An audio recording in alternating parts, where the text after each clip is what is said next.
Huzzah! Owl pals, welcome to Sherwood Forest. Lords and ladies, I guess there's ladies. I'm not actually. Oh, yes, there is a lady. Thankfully, there is a lady in the chat, not just a bunch of lords. But welcome to Big Al Presents Friends, Film with Friends. I gotta get used to saying that. I really do. It's kind of new to the tongue, and I want to go friends first. But it's Films with Friends. It's how I'm going to present my rewatches from now on, because you're all my friends and we're watching films or whatever you decide to watch. And tonight we are going to be watching the 1938 classic film, The Adventures of Robin Hood. Errol Flynn at his prime peak of, he was like still in his 20s. I think he was like 28 or something when he did this film. The lovely Olivia de Havilland, who sadly we just lost last July, who made it to well over 100, who was just a beautiful and lovely actress, and she always had that little bit of feisty side I always liked about her. But definitely a classic, definitely a huge hit for Warner Brothers when it came out, and at the time, the most expensive film Warner Brothers ever did. Which I did not know until I was reading some of the trivia. So, but I'd like to introduce my band of merry men. First, I will introduce the lovely Maid Nanette, Nanette of Netters Network. How are you doing, my lady? Good morrow to all of you. And my friends, do not call him a merry man. I am not a merry man. Mr. But Troy, I really am. Mr. Troy Pacelli, also Cartan, the Klingon cleric, who I will, little peek behind thing, all day today I was like, he's going to have Worf. When they had that episode where they were the merry man, I knew he was going to pull that one out, and I won my bet. I love it when I win my. I'll tell you, Al knows me better than I know myself. I was telling him that I didn't even think about it until just before we went live. I'm like, oh, I should get myself a thumbnail, and since he had set me up as Friar Troy in the original thumbnail, I'm like, yeah. Let me see, Friar Talk, and I'm looking, and I saw that picture on Google, and I was like, oh, I guess that's how I'm going. I totally did Friar Troy. One, to give you hair. I wanted to give you. That's what I wanted to do. I wanted to give you that little band of hair. I'm like, wow, I haven't had that much hair in a long time.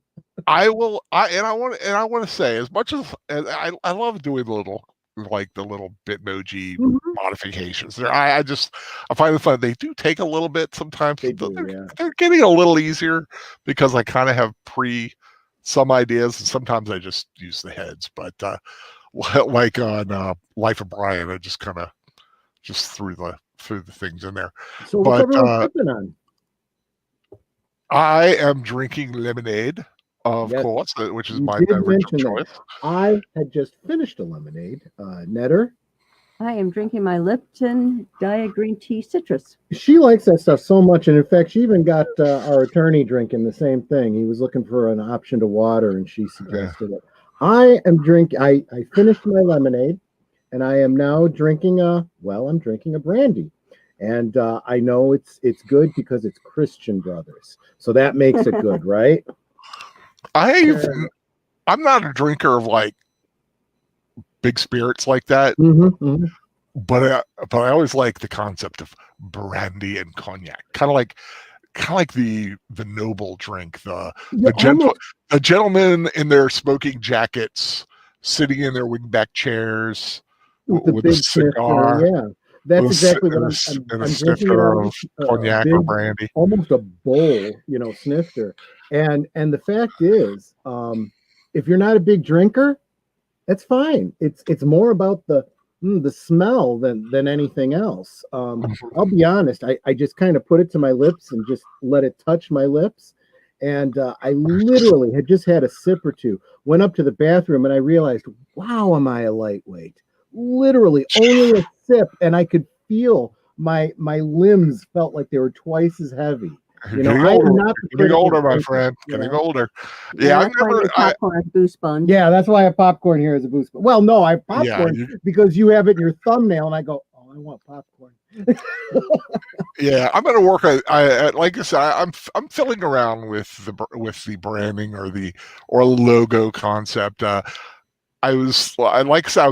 eventually going to put the bag of popcorn in that Bitmoji. I'm gonna put the Film with Friends on that, but it's gonna be very small to hard to see. But I'm kind of filling with it. I'm always fiddling with it, we'll see what I come up with.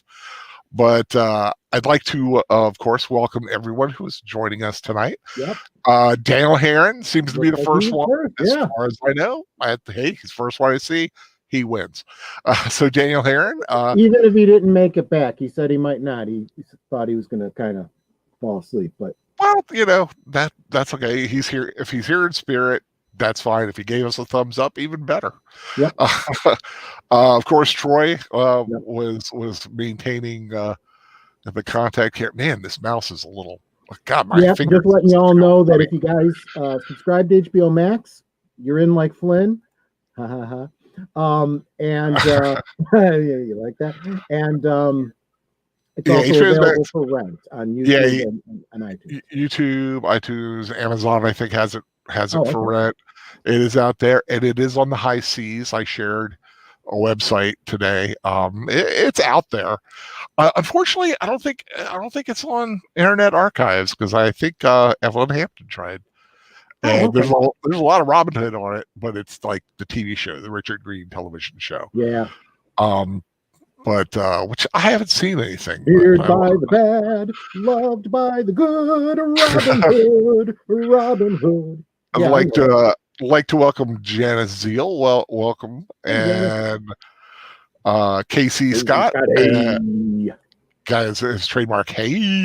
Yep. Of course, the aforementioned Evelyn Hampton. Hello, everyone, and a happy New Year. Yes, I hope everyone's having a very nice New Year so far. It's just holding our breath, holding our breath for a few months, see how it goes. Melissa Harris, Sir Tori Clegane, welcome. Melissa Harris, and of course, Netters Network saying hi to everyone. And Computer Robots, how you doing? I haven't seen Computer Robots in a while. Yeah, it's kind of nice having you pop up here. Happy New Year, everybody, and everybody should see Big. I'm thinking that's Al with a Robin Hood outfit and hat. I will say I've never done the full Robin Hood. Oh, I wish I had it on my computer, and I sadly do not. But when Robin Hood Men in Tights came out, me and my friends from my medieval group, and if you of course go to my YouTube channel, you have the picture of me fighting some of my friends, and some of those were doing it that day. I had a friend who was an assistant manager at the local theater, and he's like, well, I'm going to dress up as Robin Hood.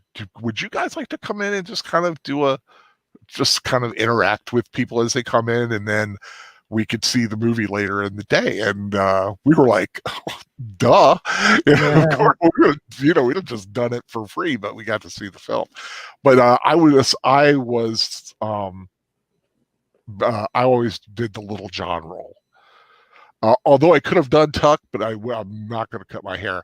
But I had like a hood. I had a green tunic, and had a couple of my friends wore their their tabards, and they were kind of like the sheriff and Guy of Gisbourne, and we had our Maid Marion. It was a lot of fun, and we just had a lot of fun interacting with everyone that day. But it was kind of good to really get into the mood.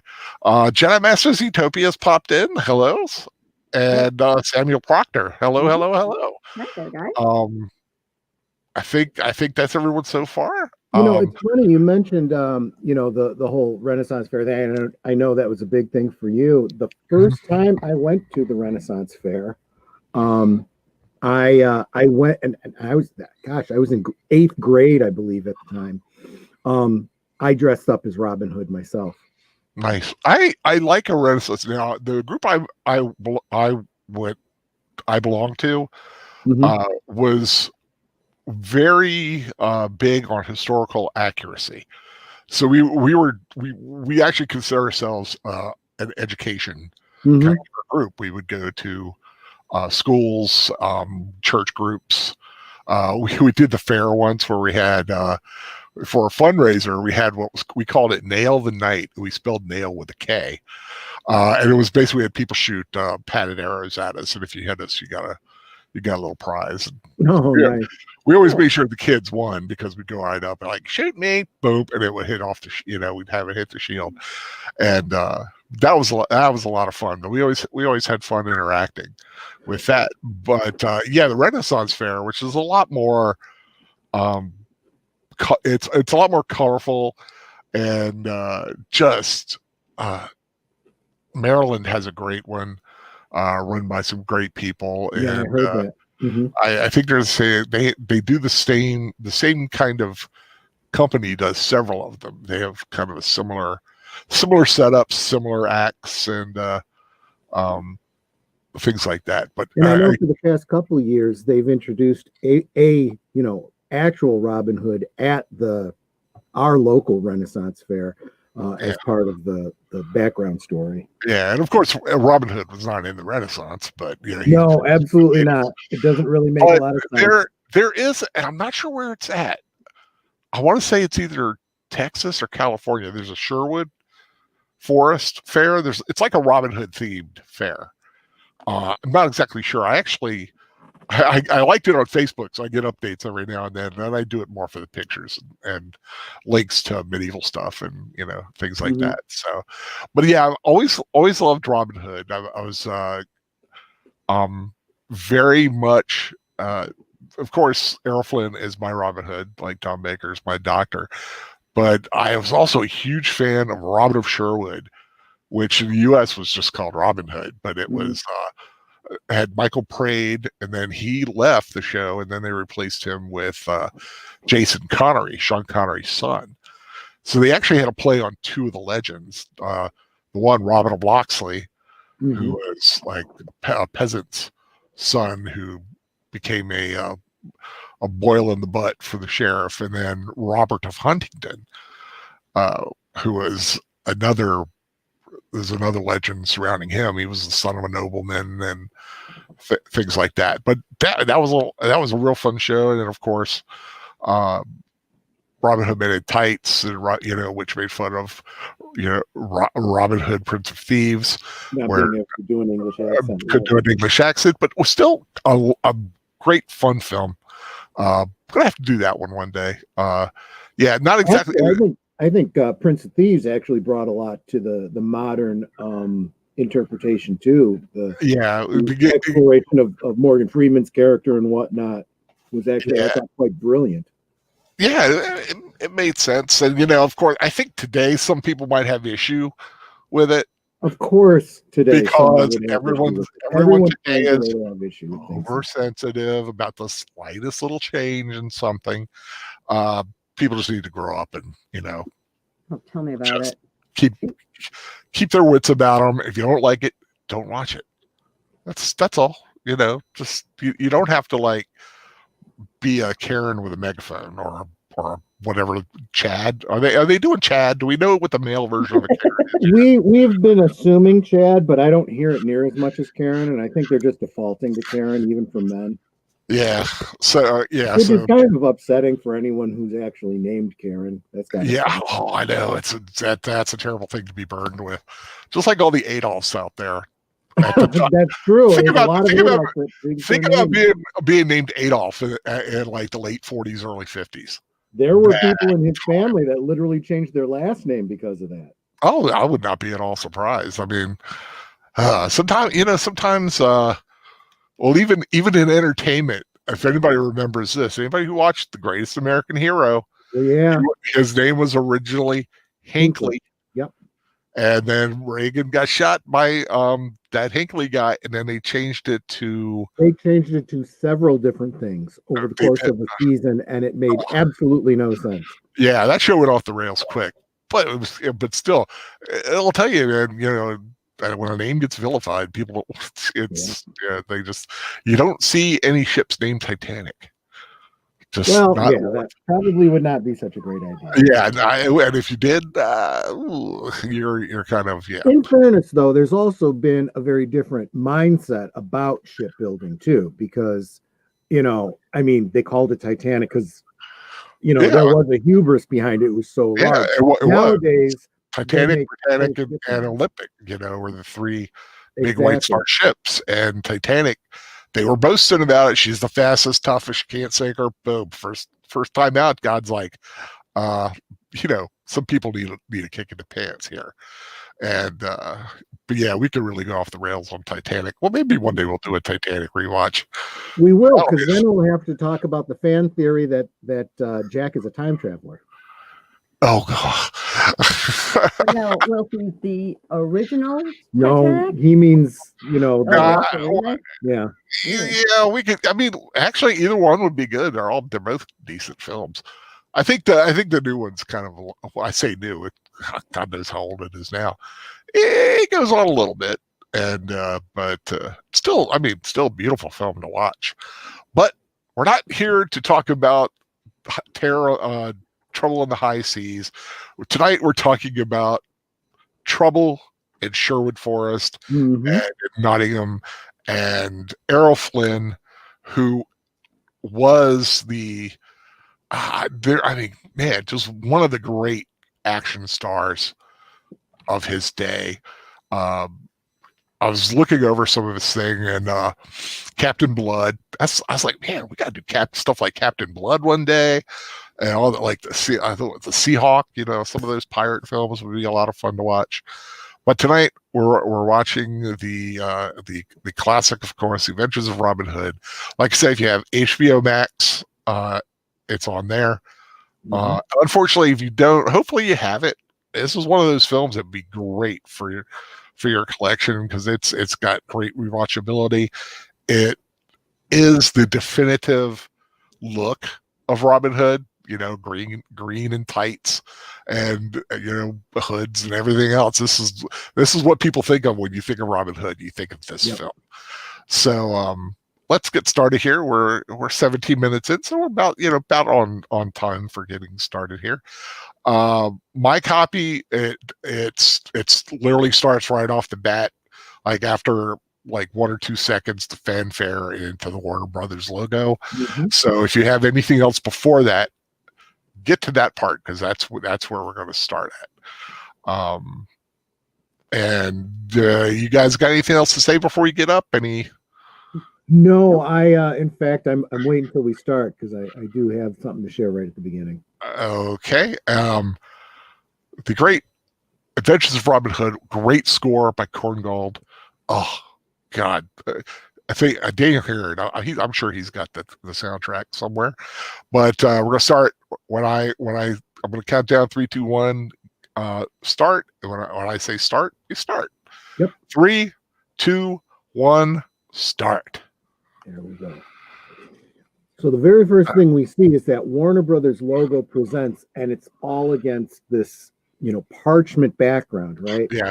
The first time I saw this, I know I've shared this about a lot of the classic films we watch, was here in Chicago. WGN had a long-running family classics, and it would start with the opening of a book with those kind of parchment pages, and it blended so perfectly with this, that it just brings back some really, really wonderful memories. And I love how it's just based upon the ancient legends of Robin Hood. Yeah. And it is. They kind of mesh it. In fact, I read somewhere the original script writer guy didn't want Maid Marion in it. Right. And she was. That's right. You can't have Robin Hood now without Maid Marion. I'm sorry. It just doesn't make sense. It's very much a Hollywood trope, but there's a reason for it, right? I mean, that's why she was introduced in the first place. That romantic element. I wonder what font comes close to this. I know the one I use is kind of close, but I love this kind of writing, giving you all the exposition. With the exception of the very stylized uppercase letters, I can absolutely do this handwriting literally by hand. Oh yeah, Yeah, I took in one art class we did a calligraphy section, and it was a lot of fun. And definitely a movie that is not going for historical accuracy, but that was never ever their intent. No, it was just to be it was to be exactly what it is, a great swashbuckling adventure. Yep. I mean, just like when you see Renaissance paintings of biblical stories, right? Yeah. I mean, they weren't going for biblical accuracy. First of all, Basil Rathbone, come on. Oh yeah. God, love Basil Rathbone. And of course, Claude Rains, who both served in World War in the British Army, I believe. In fact, well, something I did know is Claude Rains is actually partially blind in his right eye because of a gas attack that he had. Wow. Wow. Now, see, I look at that picture and I think, how did they clean that thing?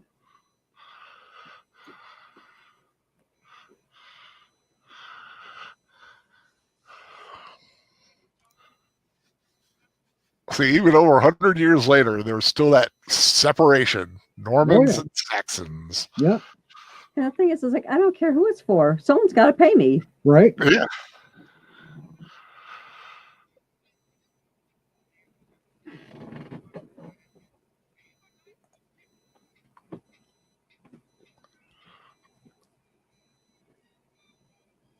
I love the pageantry in these old films. Not, like I said, not at all authentic. Definitely not the outfits, but that's for sure. Yeah, there he is. Yeah, the man, the myth, the legend. Now, my understanding is that he really had a struggle with the director, Michael Curtis. He really did not like him. Well, you know why? I don't. You know, one of the things that was weird was that Errol Flynn was married to the director's ex-wife. Okay. And I mean, unless it was like, so there was a little uncomfortable feeling there, you know. I suppose. But it was also, there were some issues. There was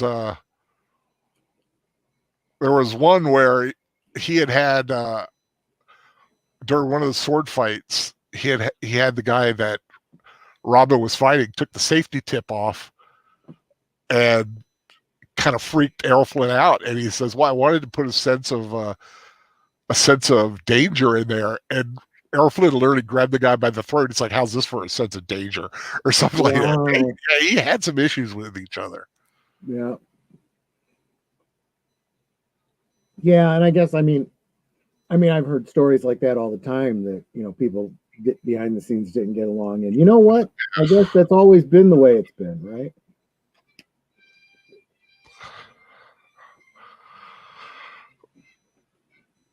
Yeah, if he hit him with that mace, that would have been over. Oh, yeah, absolutely.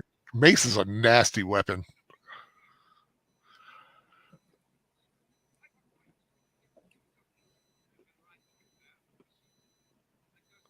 But he's got another one. Yep. He's just got a bag of maces.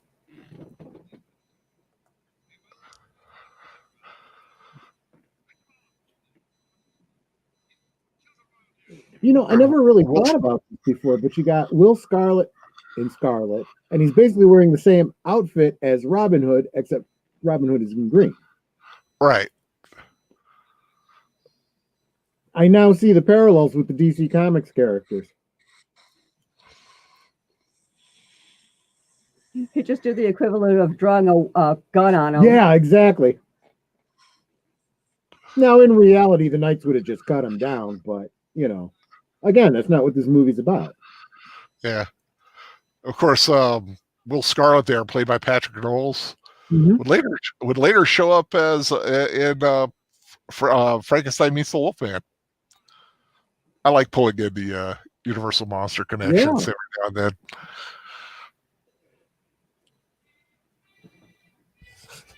The Great And Cold since Hall. this is a Warner Brothers film, should we be expecting, a Michael Curtis cut of this at some point? I'm kidding.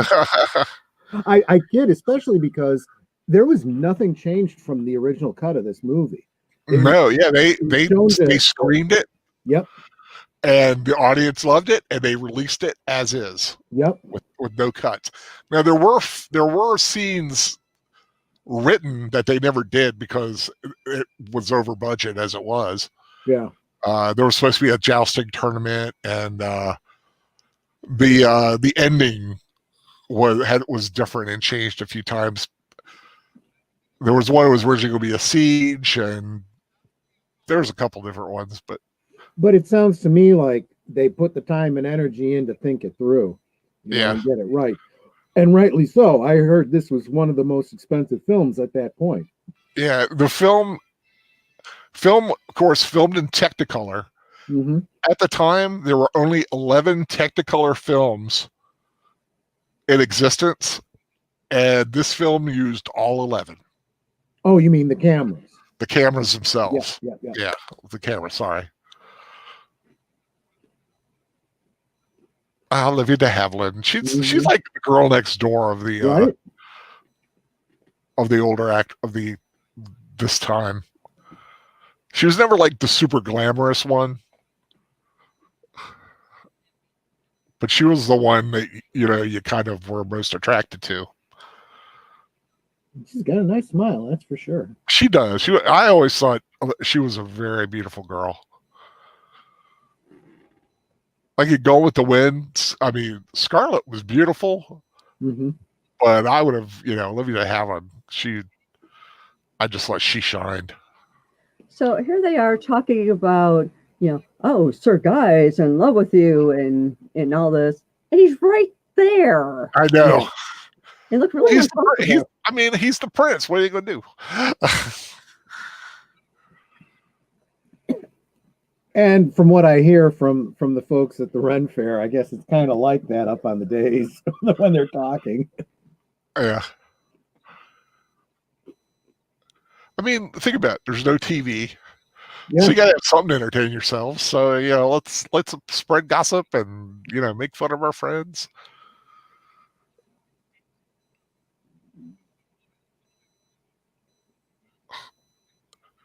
I like the fact that they made the sheriff's a bad guy, but he's not like the primary bad guy. Right. It's the Prince of Guy of Gisbourne. Well, and I suppose there's a certain logic to that, right? I mean, he's kind of just doing his job, go out there, get the outlaw, collect the taxes, all that kind of stuff. Yeah, and, like I said, Guy of Gisbourne is the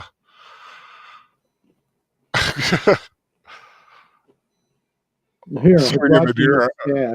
One of the great entrances, I think. Uh-huh.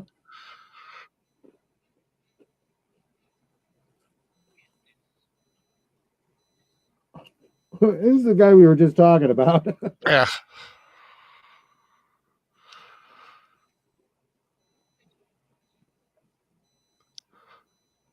I like Claude Rains because even when he's a bad guy, he's got this charm about him. Whereas Basil Rathbone, he just always looks evil. Even when he plays a good guy, he looks evil. And I like when he says it's Robin of Locksley, and they said let him approach. I swear, if he didn't have a title of some kind, even if it was a defunct title, he wouldn't have been let in. Well, he is Sir Robin. I mean, he's technically a knight. And a staunch supporter of King Richard. Right, but hadn't the Locksley lands been taken from him at this point? I don't know if it was at this point or if this led to it. Oh, okay. I forget. It's been a while since I've seen this, and I don't remember some little facts like that. Yeah, and there's been so many versions of Robin Hood. They kind of bleed together in my memory. They go back and forth. These two have history. They did like 8 or 9 films together. Mm-hmm. And by all, even their own self their own selves claim that they did love each other, or they never got together because she wouldn't unless he wasn't married, and he was married, and she knew the kind of guy he was. But she loved him, but just never let herself indulge. Well, there's a certain wisdom there too, right? If a guy's going to leave his wife for you, he's going to do it to you eventually. Oh, yeah, you'll be the wife being left at another time.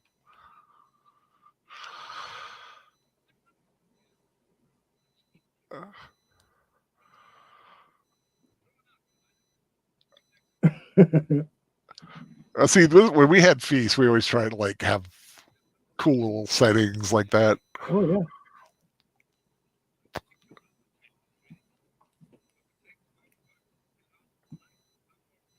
That's right. Red the chicken asunder.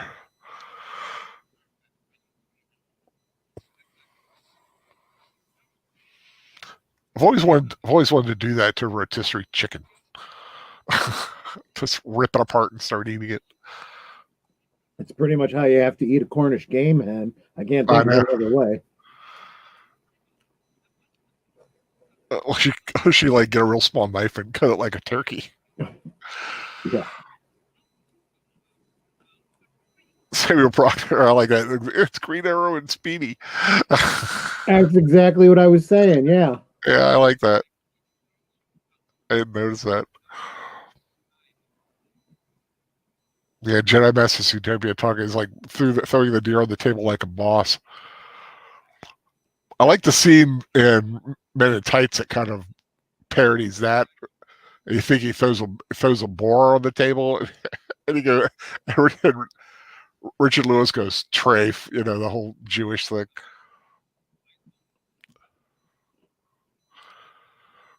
I mean, what are they going to say? I mean, the prince is there.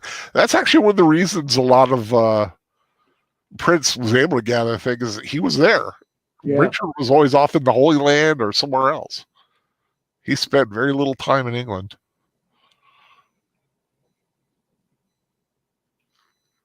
Whoa.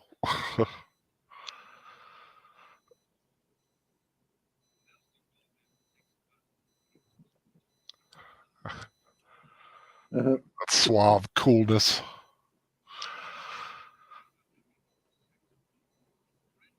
That's about right. Yep. Let me arm myself. I'm going to be taking this guy down in a moment.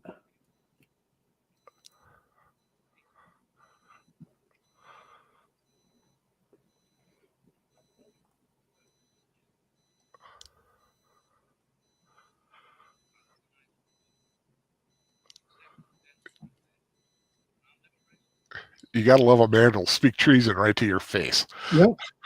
Well, there's a certain amount of honesty there, right? Yep. It's like, look, I'm not being duplicitous. I'm telling you exactly what I'm going to do.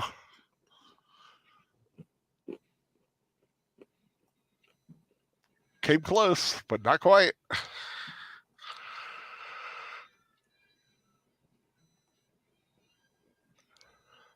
And there is a certain kind of, I don't want to say haughtiness, but confidence. I came in here. Do you think I didn't have a plan for getting out of here? Yeah, he's good, and he knows he's good. But there are a lot of guys he's got to get through. Well, you can only reach him. I do love that. There's that comical, cartoonish kind of, they're still piled on, and you see him slipping away. Yep. But he doesn't just run out. He's not done yet. Yeah, and every time you see a guy get hit with a bow with an arrow, he actually gets hit with an arrow. Ow. Being shot by Howard. Was it Howard Hill? He was like there was this master archer that basically taught him everyone how to shoot. And he was. I know about this is that Howard Hill, and I know the guy you're talking about. He's the one that does the shot that you see. Right. The what do you call it? The arrow that splits the other arrow. Yeah. Anyone who gets hit in the chest, Howard Hill shot that shot. Ouch. And each guy who gets shot, because it was a dangerous thing, got like $150 extra. Wow. Stunt man. I think it was $150. Let me double check my info. Yeah, Howard Hill. I love that. That is just clever stuff. I mean, that's right up there with the bit in Star Wars. I got him. I got him. He's escaped. He's escaped.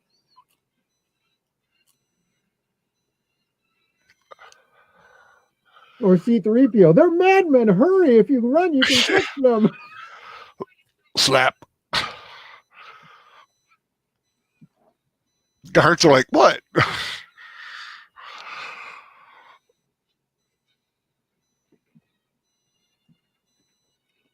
Now, here's something.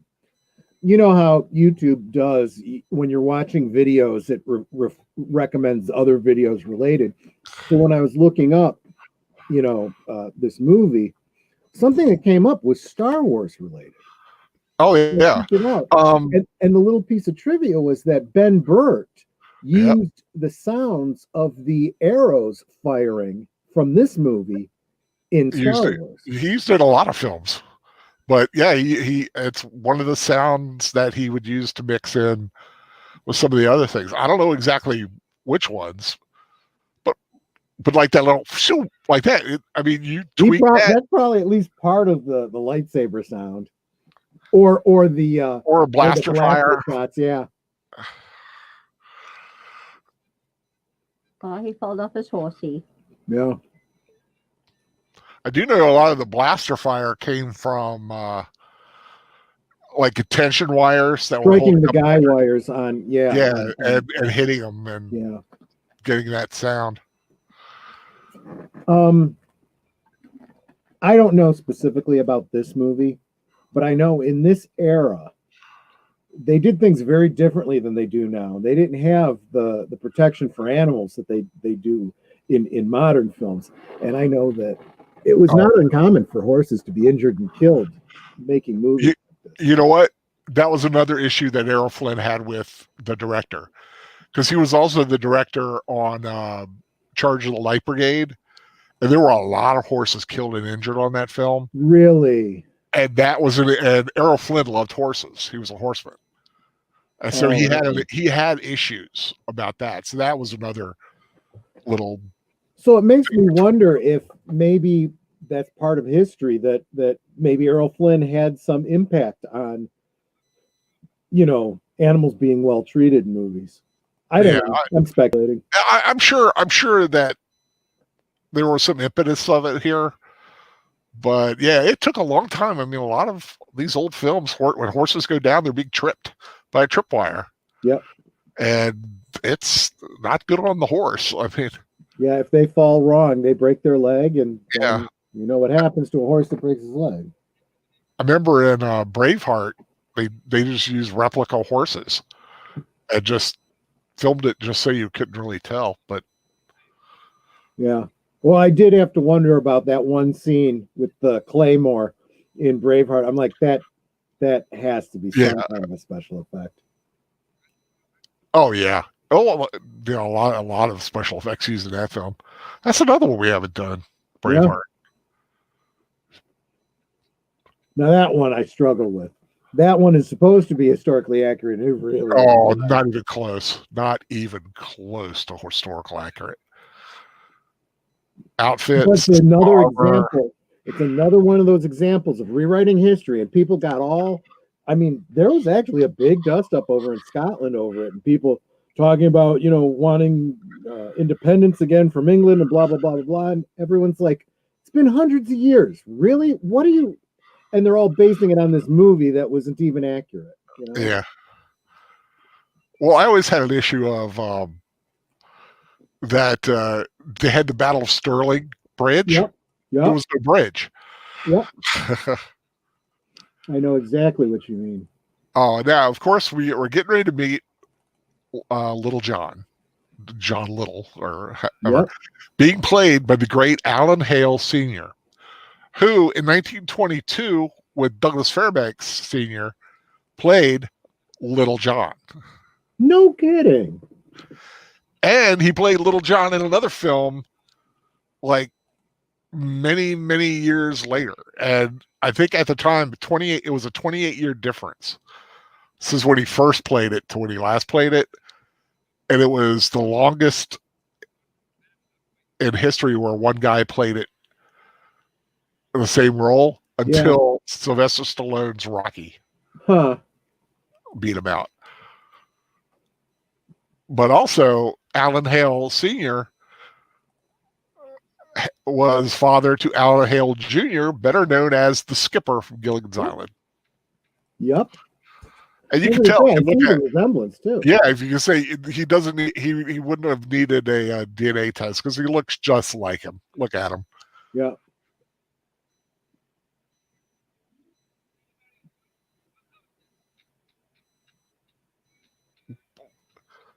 I love staff fighting, quarter staff. It's a bucket of quarter staff. Ooh, haha, guard, turn, parry, thrust, spin, thrust. I love that. I actually tried to post that gift on your share of this, but Facebook wouldn't take it, so I just said, screw it. Boom. Change.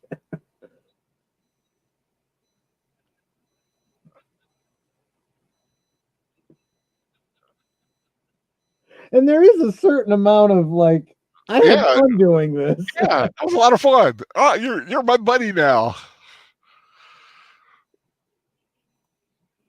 And I love the way it builds a rapport between them. It's like, okay, I can't beat you with a staff, but you couldn't beat me with a bow. No.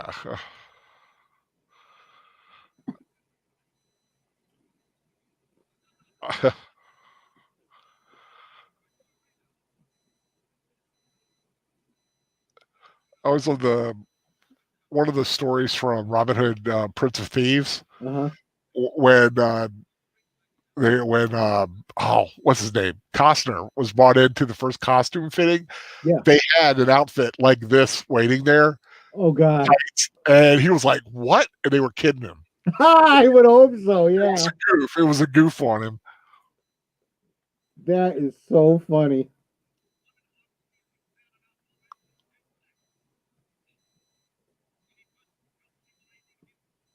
They did a little bit better job in I mean, there were some things about Prince of Thieves that they got pretty right that I thought they did a good job with.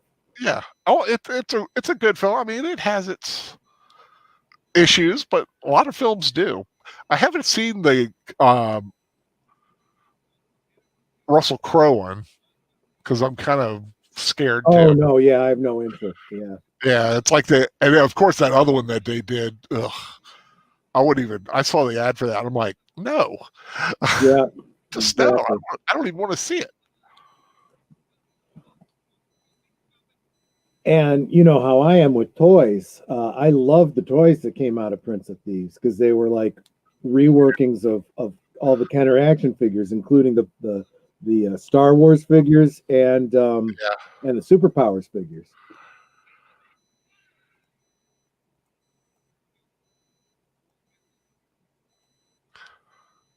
Of course, that oak there was thought to be one of the oldest oaks in California. It got struck by lightning in 1979.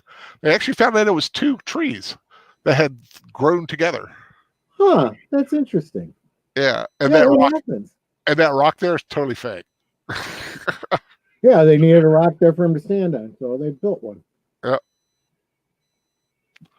Prince John's reign became even more murderous. Can you imagine if they did something like this in a modern movie? What? I gotta read like it's a silent movie or something? Oh, I know. God. In a modern movie, you'd have probably a narrator, someone like Morgan Freeman or someone with a good voice. Sir Torrin Clegane says the horses get sent to the farm where they heal. They live the rest of their days eating apples and having fun, right? Yeah, I know.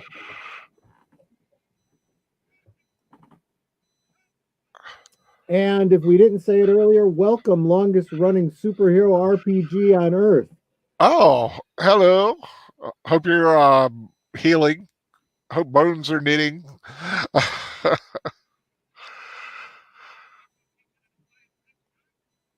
Oh, for a minute here, I thought we were watching a Prohibition era film.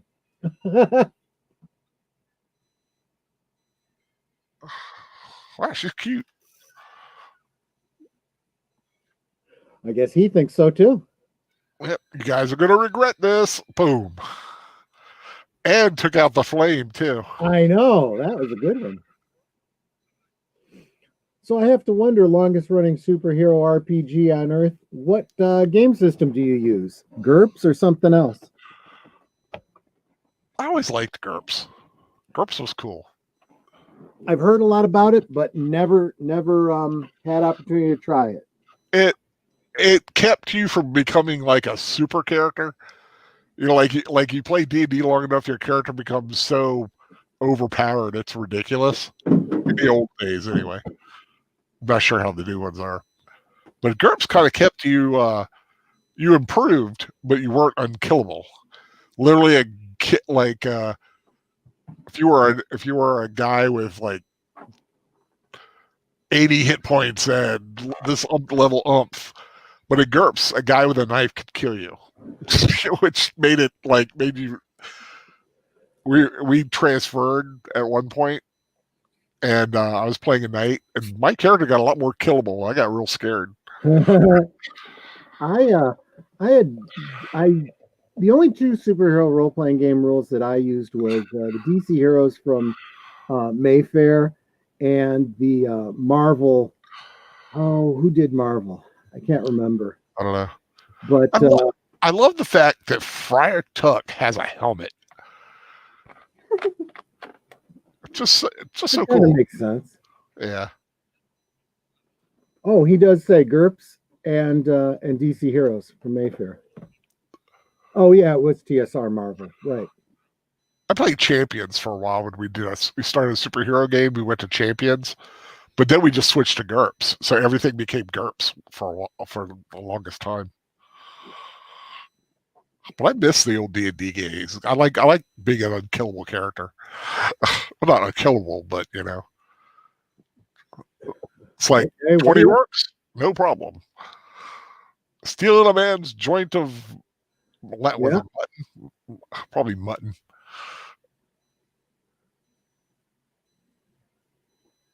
Here, let me catch the fish for you.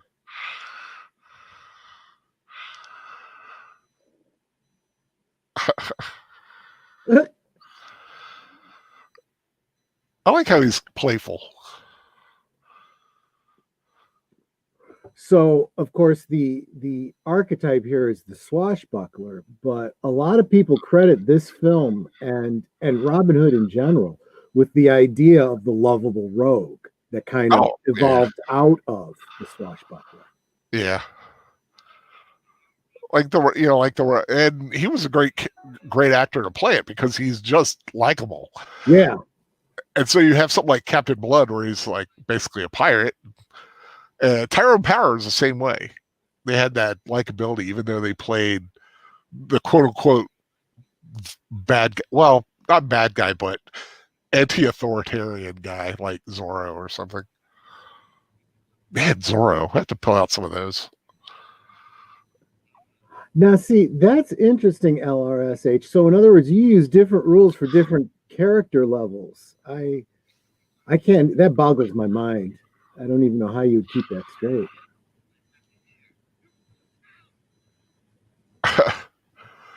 But I like incorporating all these little myths, you know. Yeah. Making them, carrying them across.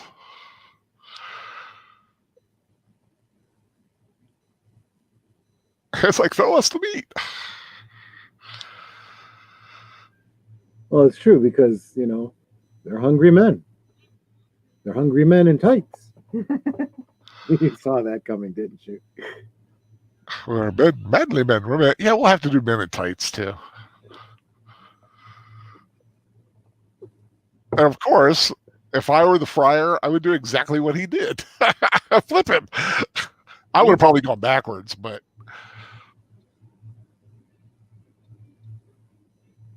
Well, at least now it also establishes that he's, not a slouch. He can use Oh, a sword. this gets him in the group.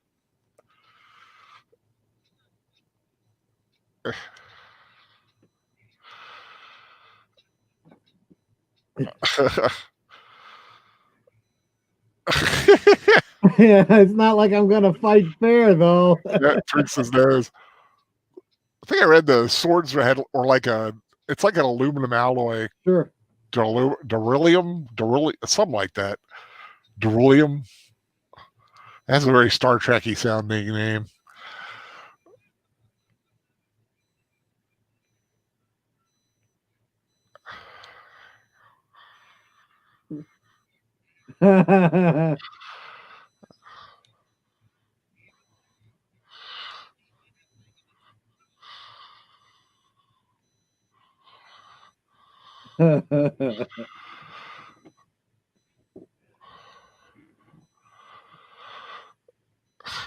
Why do you say so?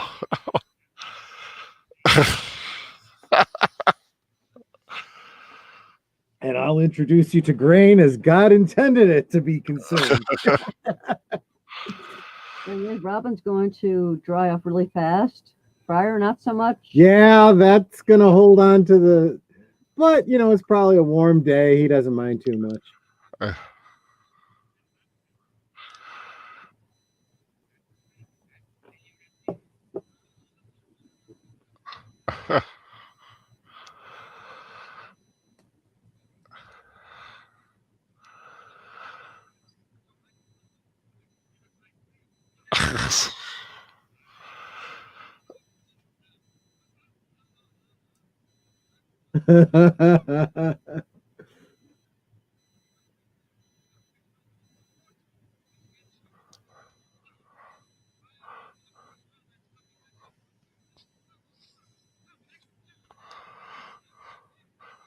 Here, take this back. But you're right about the lovable rogue. He is just so affable. You wanna join the merry men just to be around Robin Hood. I don't care if I might end up with a sword thrust through my Well, and my that's chest. the key, right? If you're going to have a leader of a group of people, I don't care if it's, Robin and the Merry Men, the Rebellion, the Klingon Empire. That leader has to be charismatic enough and affable enough to pull together disparate groups to join together. And unfortunately, Samuel Proctor says, "Got your nose." I like that. Sorry, I loved Samuel Proctor says, "Got your nose." Yeah, but you're right. Yeah, he's got the rallying cry for half of England. The Saxons were conquered. It was over 100 years before this. Yeah, but they're still being trodden on. Right. Well, and the fact is, too, after 100 years, it becomes not just a Saxon problem either, because there's poor and oppressed, overtaxed people. It really does become more, the ruling class versus everybody else.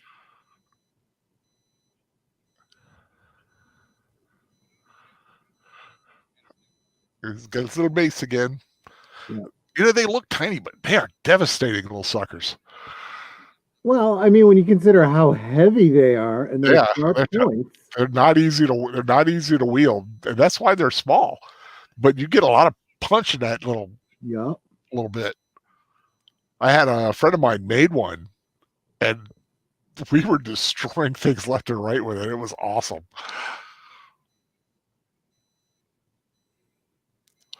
I even made a version for our padded fighting. Sure.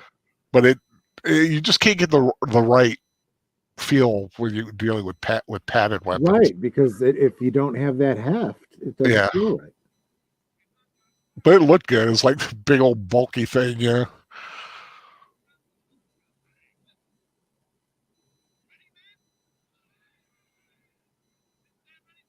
Making enough noise.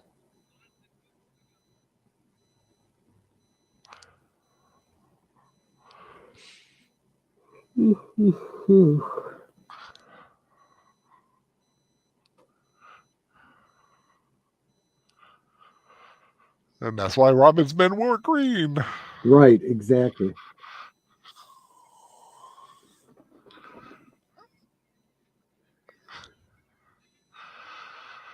Yeah, that would be what you call your surprise round. But I always like the fact that Robin Hood had a huge following in this. Unlike Yeah. in the Robin of Sherwood show, it was basically like the core 6 characters. It was Robin, Marion, Friar Tuck, Will Scarlet, Much, and Little John. Well, it's And the Seer. They had a Saracen with them too. It's an interesting piece of history. It's called budget. Yeah. Like I said, this film was done $2 million in 1938.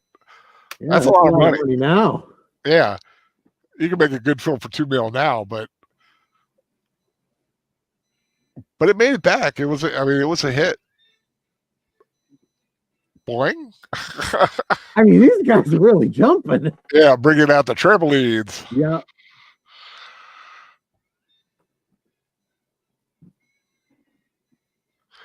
I mean, he literally has an army. Yep.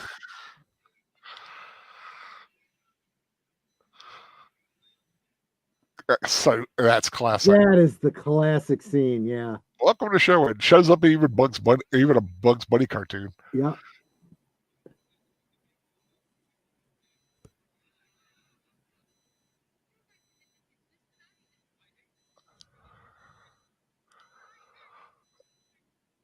Una O'Connor.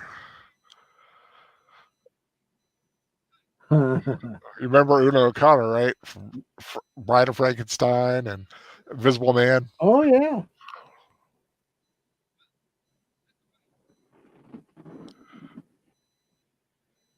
And I read the horse that Maid Marion is riding was Trigger. Roy Rogers' Trigger. No kidding.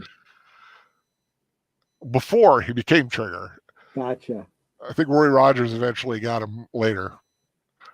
But I was like, that is so cool.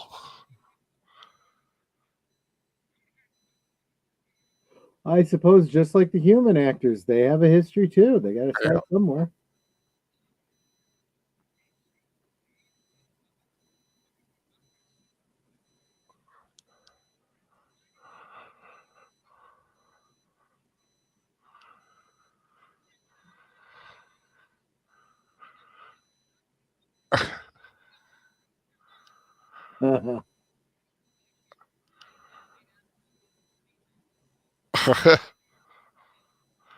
What female? You! Of all the interesting.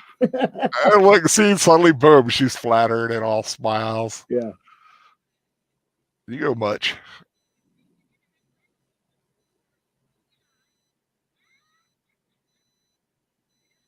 I like her cloak. That is pretty cool. Almost looks like it's velvet.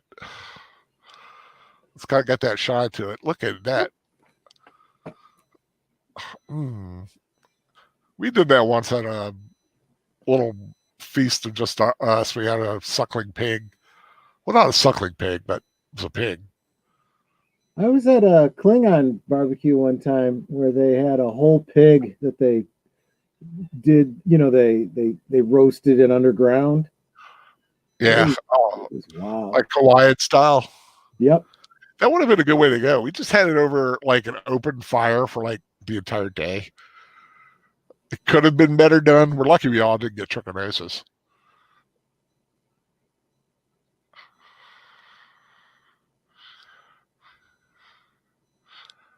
The peasants are revolting.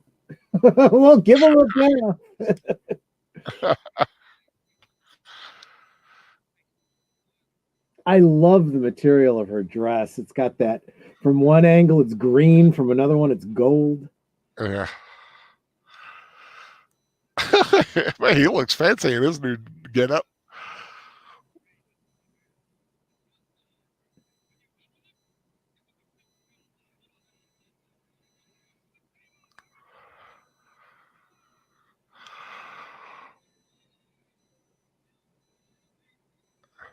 Now that's a feast. Yep.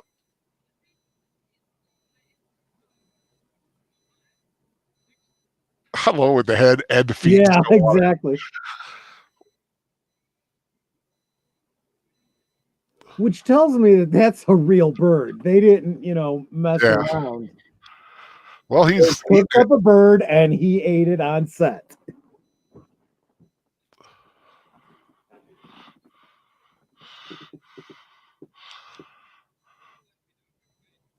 Although he's cutting towards himself, that's not too bright.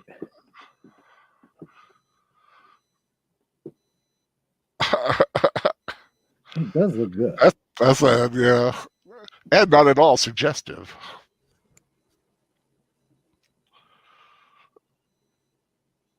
Trying to look dainty. Don't look at me. I always like their chemistry. And again, there was a dog, eating the scraps, and I have to wonder if that was planned, if that was, someone's dog from the set, what that was all about. That is a cool little detail. Mm-hmm.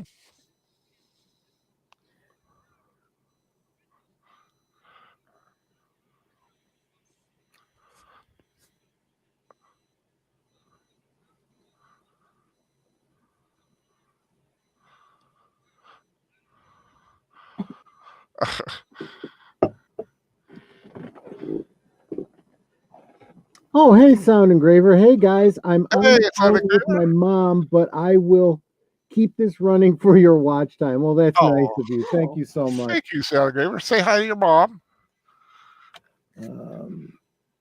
I hope she's doing well.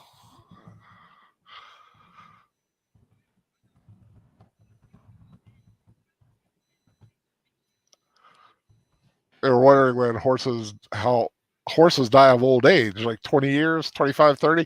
I don't know, but that's about right, I would think. 30, if they're lucky. Kind of like that. He asked them, do we keep it for ourselves? And every single one, it's for the king. Yeah. Oh, I miss Samuel Proctor's It's Raining Men. I like that. That's funny. Oh my gosh. That's actually exactly what that scene was, wasn't it? Yep. It's raining men. Ooh, hallelujah. And so here's the whole thing, right? Everyone wants to say that Robin takes from the rich and gives to the poor. But that's not really what he's doing.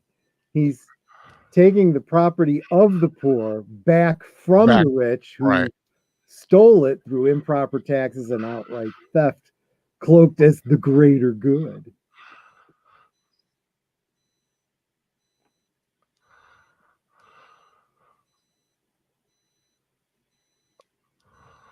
And look, and she sees it too, right? Mm-hmm.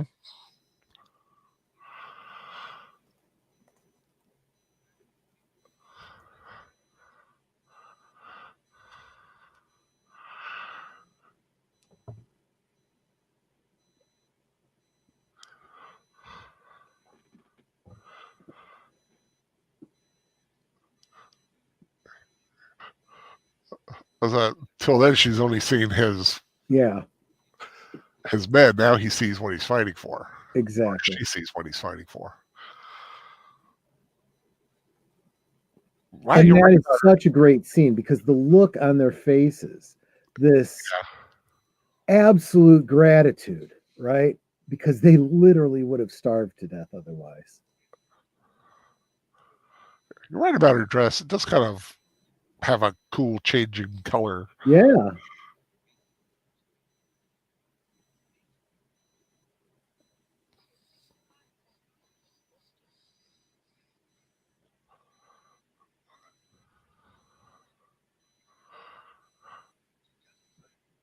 Yeah, Norman or Saxon, what's the difference? Yeah. People. But this generation has the corner on, social justice, right? Mm-hmm. It's like it's such a new thing.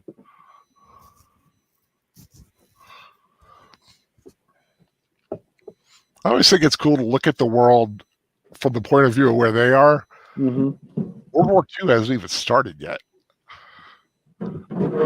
Yeah, that's right. That's all ahead of them.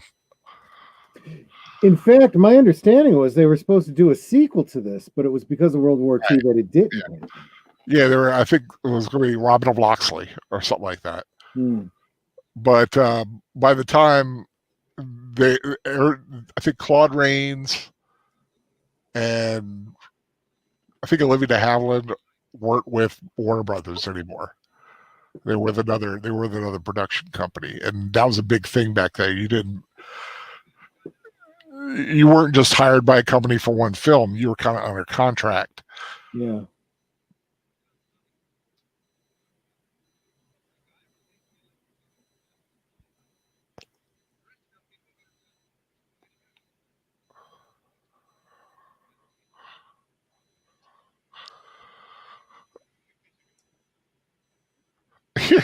I think we better go. He's such a he has that like chicken look to him too.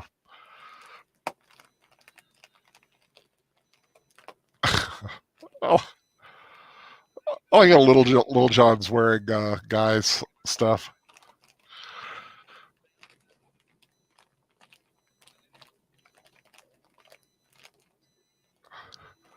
She's changed her outlook awful quick. Oh no, he looks nice. Well, and sometimes all it takes is someone kind of charming you a little bit.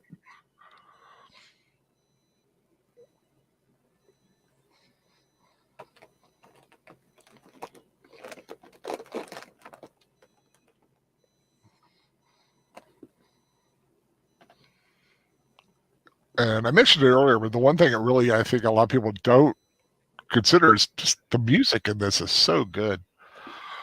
Oh yeah. It was what Eric Cornhold? Yeah, Eric Wolfgang Korngold. That's it. He did a lot of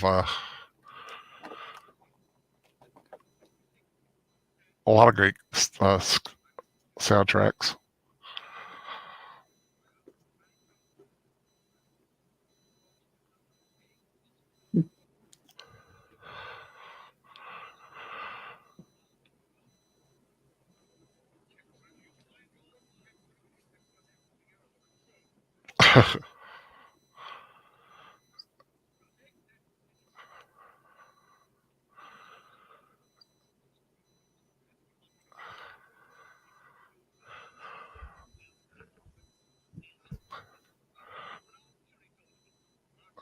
The classic, the other classic part of the legend.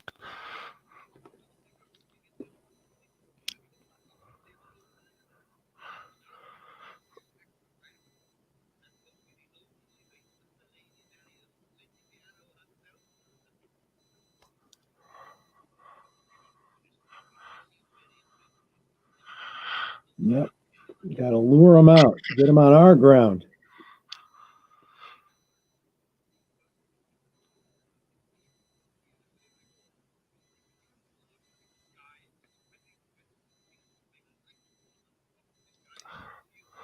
Ooh, I just noticed the arms of that chair. They've got horns on the front part. Oh yeah. That is so cool looking. Yeah. I love that chair. I need a wheelchair like that.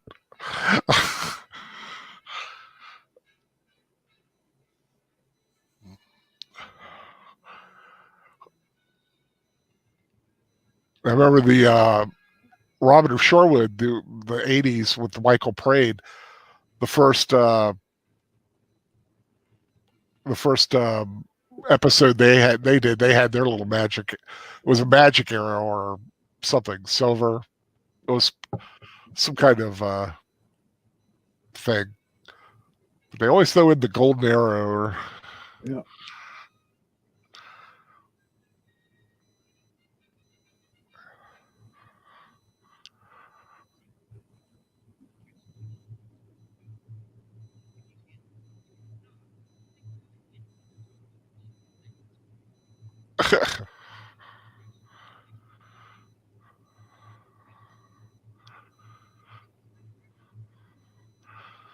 think you talking for a trap. Well, that's because it is. That's a nice dress she's got there too. Yep.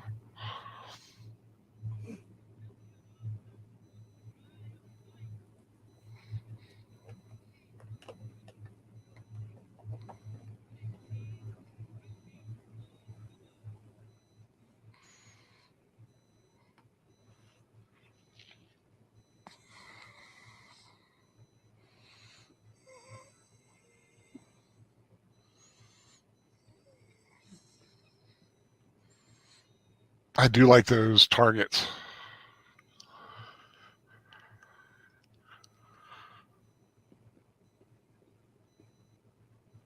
It's like, it's a trap. Of course he knows it's a trap.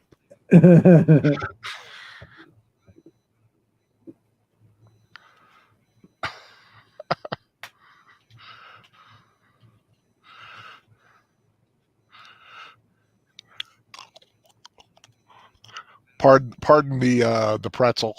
Oh, I don't mind at all. I've been eating and drinking through this whole thing. So is Netter.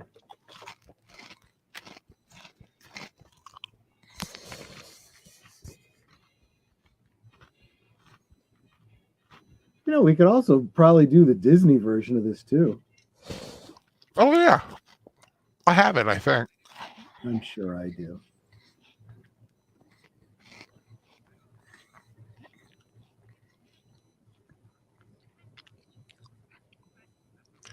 We should dip in the Disney pool a little bit. I know Disney's kind of a bad word sometimes these days, but what the heck? We're not monetized, right? Even stuff like Snow White, Peter Pan, some of those old films, they'd be fun to watch. Dumbo, the original Dumbo. Yeah. Now, if you want to hear me cry, right? Watch Dumbo. Watch Dumbo. I cry every time.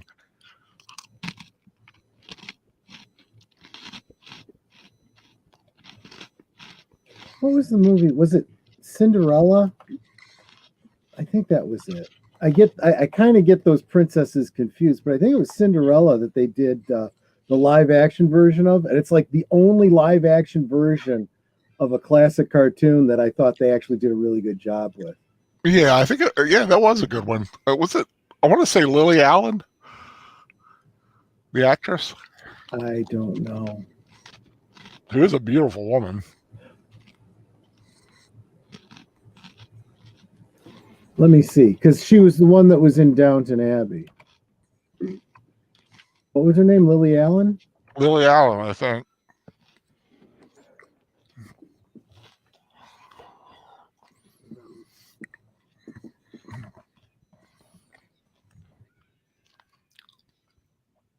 I always loved archery, but it was never Lily James. Oh, okay. Yeah. I always loved archery, but I was never good. Because I have a weird eye that goes over. Yeah. It's hard for me to use my strong eye to shoot. If I did that, I'd have to shoot left-handed, and there's just no way. I took archery at the through the summer program, and I was actually very good at it. I was able to consistently hit the bullseye from the longest distance, and they were talking about I should consider going into competition or whatever, but I never really did. Never really pursued it. I love the Friar's hat. I gotta make a hat like that.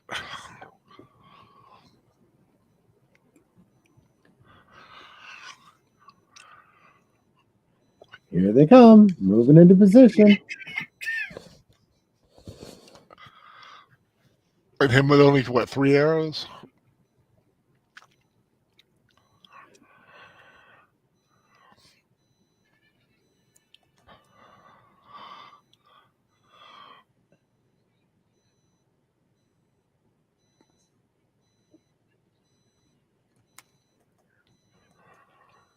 What, you don't recognize Robin of Locksley?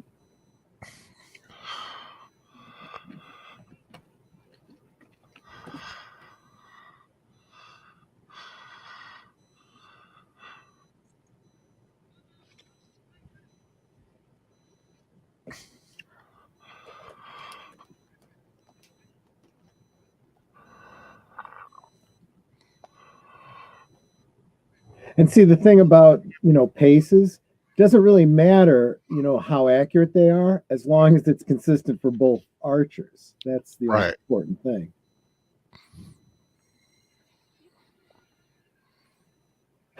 And that was perfect. After he shot. He's wasting money after he's already shot. And if you look close, I think it's bamboo. Probably because it's the only way that you could be certain. Yeah, it was. I do know it was hollow. Yeah.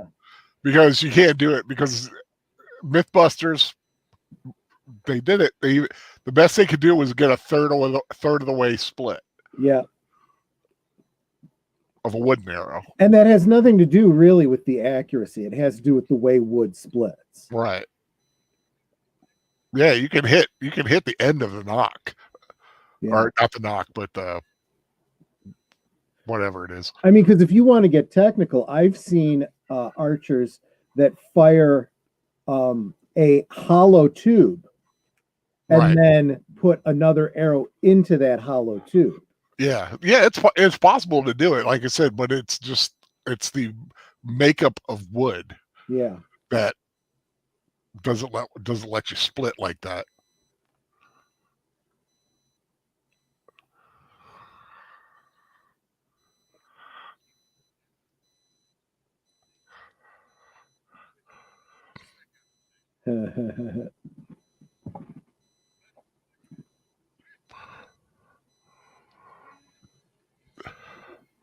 And now that's got to look pretty bad too. It's like, oh, the winner you arrest, so you don't have to pay out the prize. Is that what's going on here?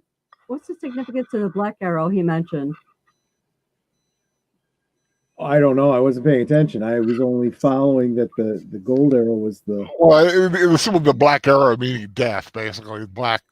Oh. Death. Green Arrow was influenced by Robin Hood. Yeah, I mean. Oh, top to bottom, that's who it is. I believe that was even overtly said in the origin comic. Mm-hmm.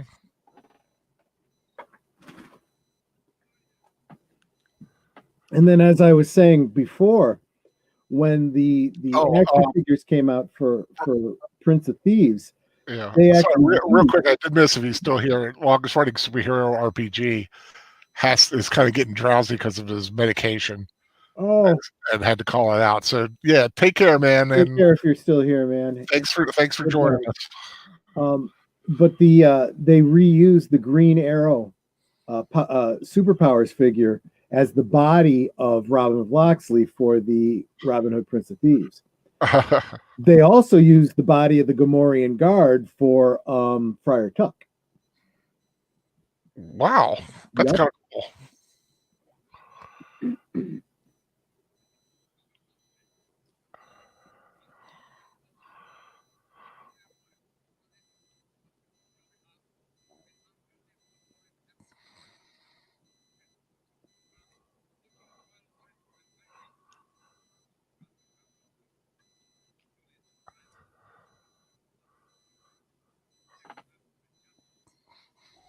Yeah.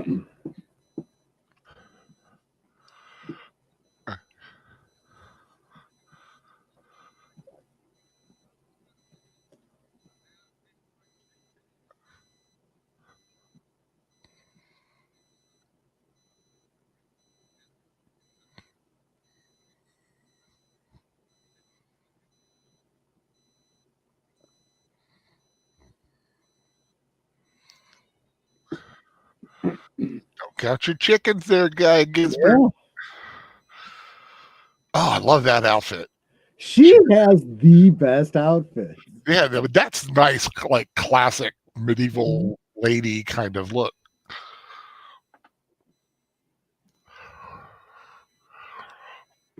Ouch. I guess that would have hurt. Oh, yeah. Should leave those things on. Oh, he is just leaving them on. Yeah, it's like he's just hooking them to the wall.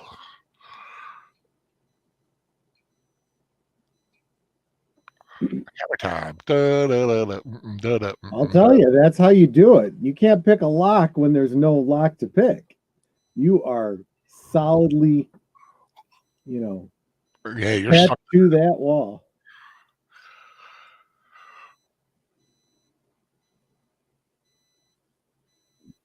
I like how she's got the yarn around Yeah. the chair there.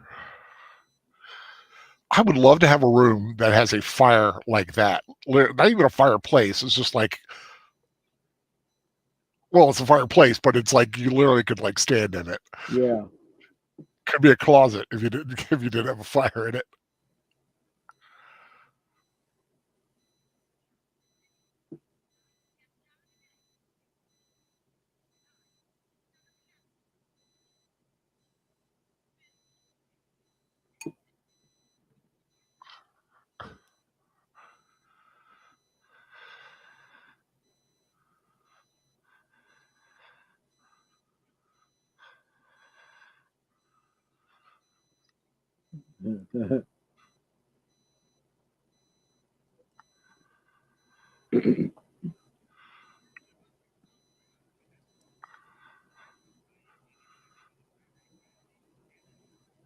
Well, you kind of are an army. Look at that hat. I love hats. I'm sorry. I always notice like weird hats. It's more of 14th, but I don't know, maybe 13th century. They're all staring at her. Okay, I don't know how period appropriate it is, but I love her hat. Yep. Mm-hmm.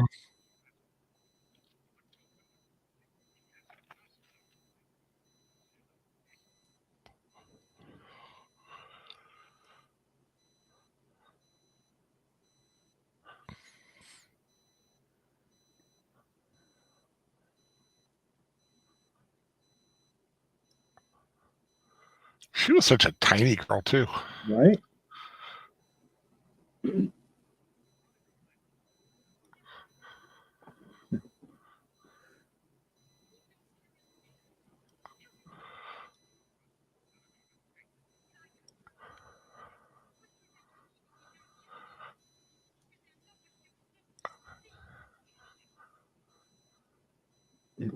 Yeah, it's a trap. I'm here to arrest you all. Yeah.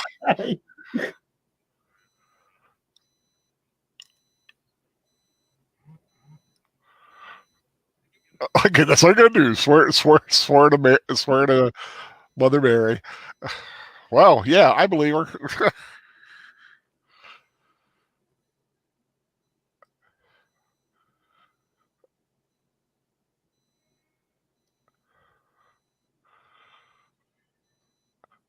I love the fact they actually built that castle. It was like a third of the budget.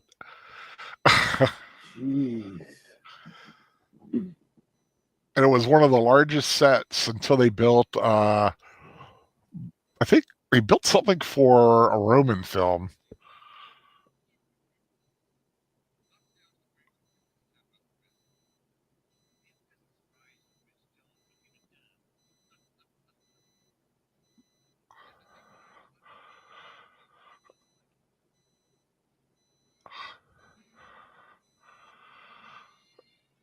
So, because you're about to kill somebody.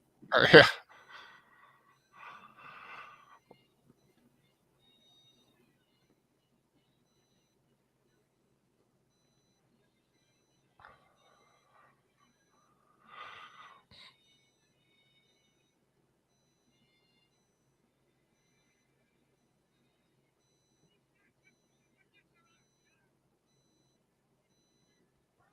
See, that's funny because even the peasants are all still cheering for him. We won't forget you. The peasants are revolting.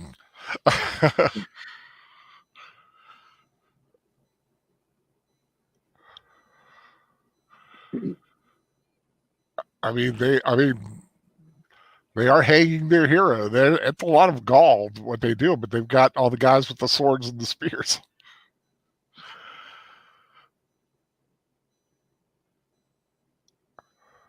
That's the sloppiest noose I've ever seen. Well, I think all that matters is that it's effective.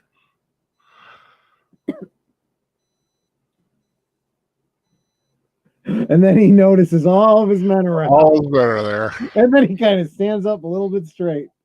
Okay, my guy's got this.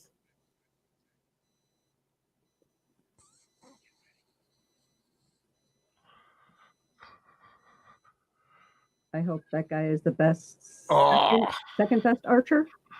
No, it doesn't matter. Oh, he fell on the spear. Yes, he Broke did. the tip off. Yeah. Good thing it wasn't a real spear. Otherwise, he'd have been effed. Yeah, so you're talking back in the day, Ten Commandments and Ben Hur sets were gargantuan. You're right. The thing is, today they would do everything with special effects. Yeah. But Like if you Gladiator. think about it, you can do so much more that way. I mean, just the way they used to do matte paintings back in the day, they can do whole, three-dimensional, Yeah. arrays, and then they can change the lighting for day, night, whatever.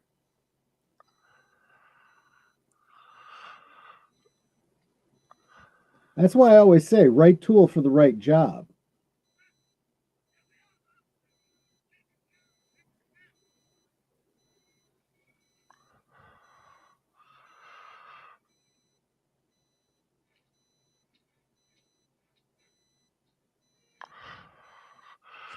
Whee! Yeah, that's the way you do it. By the way, that was done as a practical effect. Yep. I'm sure he was hooked like a certain way, but It's still impressive. yeah. I think Errol Flynn did most of his own stunts.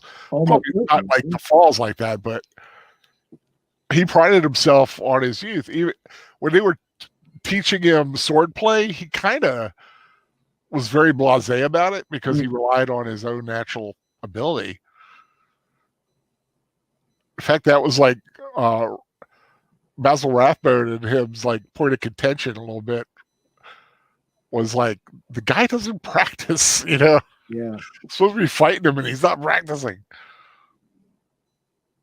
The only time she does not have a headdress on. Yep. That's true.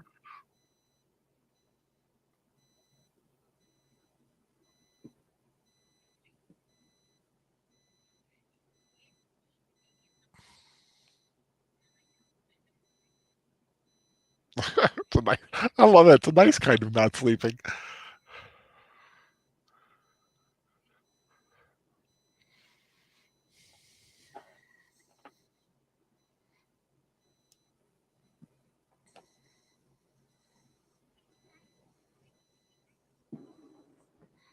Trying to figure out if those braids are real or not. I mean, that's long hair. Yeah. I don't know.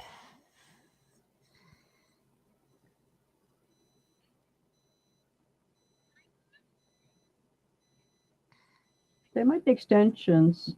I must say. Well, yeah, I guess she must say, even if she wouldn't otherwise.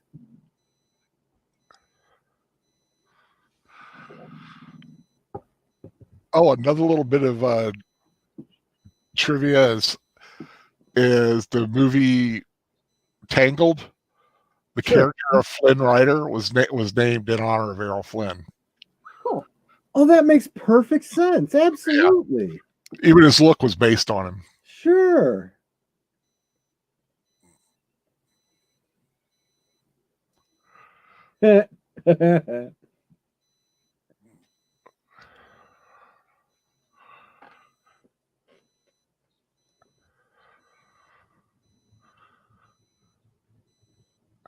You are, aren't you? I don't know if those are extensions. They very artfully weave Yeah. into regular hair. Yeah, You can see the part at the back, Yep. and then it's a braid. You're So it could very well absolutely be right. her own hair.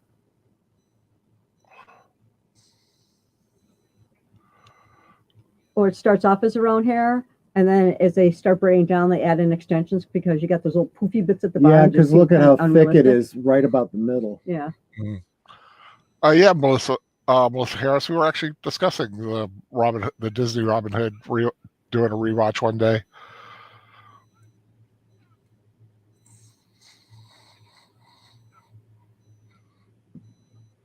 The original furry fodder. Oh yeah, we'll get all the furries in.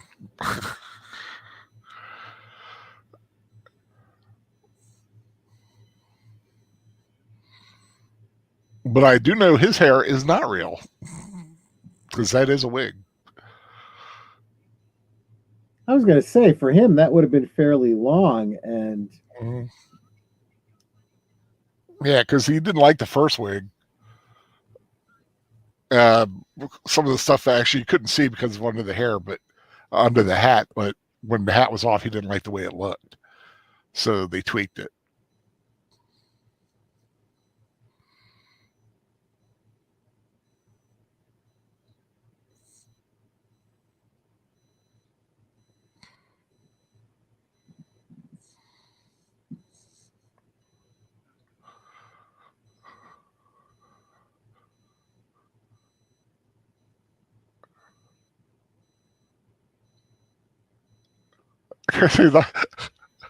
It's an offer you can't refuse. I don't have anything. It'll be a dangerous life. yeah, exactly. But you'll be with me. Leave your life of luxury. Come live with me in the woods. Yeah, come be in the woods and I'll kill us deer all the time.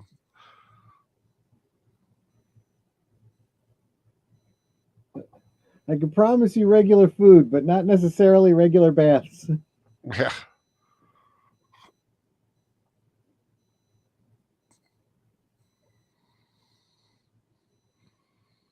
But yeah, that was always the story, right? She had to stay because she could do so much more good there.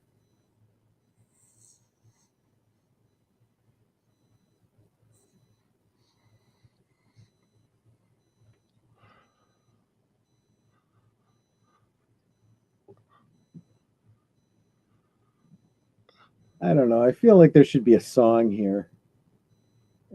Well, yeah, in modern day, there'd be a song. Right? Someday my prince will come. I don't know. You put spring into my bow. You are the Oh, arrow. sweet mystery of life, at last I found you. You are the arrow through my heart. Shot to the heart, and you're to blame. You give Nottingham a bad Bad name. There you go. Oh, God, I love stuff roasted over an open fire. boy, they cooked a lot of meat for this movie. I say, that's real meat. I mean, I'm sure that's real stuff. So I'm going to guess that craft services didn't have a lot to do since they already have all their Right? Exactly.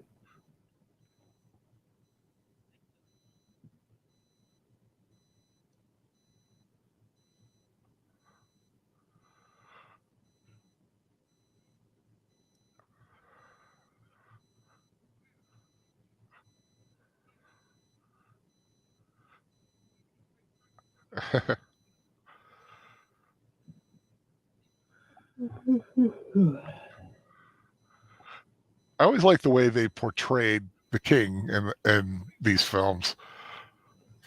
That last minute, Yeah. heroic entrance.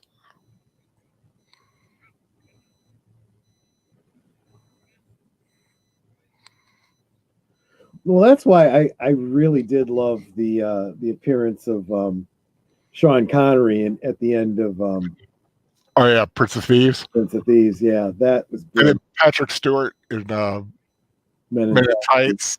Yeah.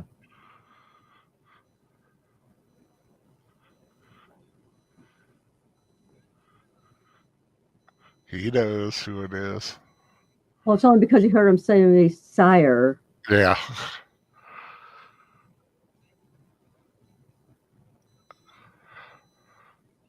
And speaking of Patrick Stewart, I was this close to choosing his Robin Hood, but then I saw Worf and I was like, oh, there we go.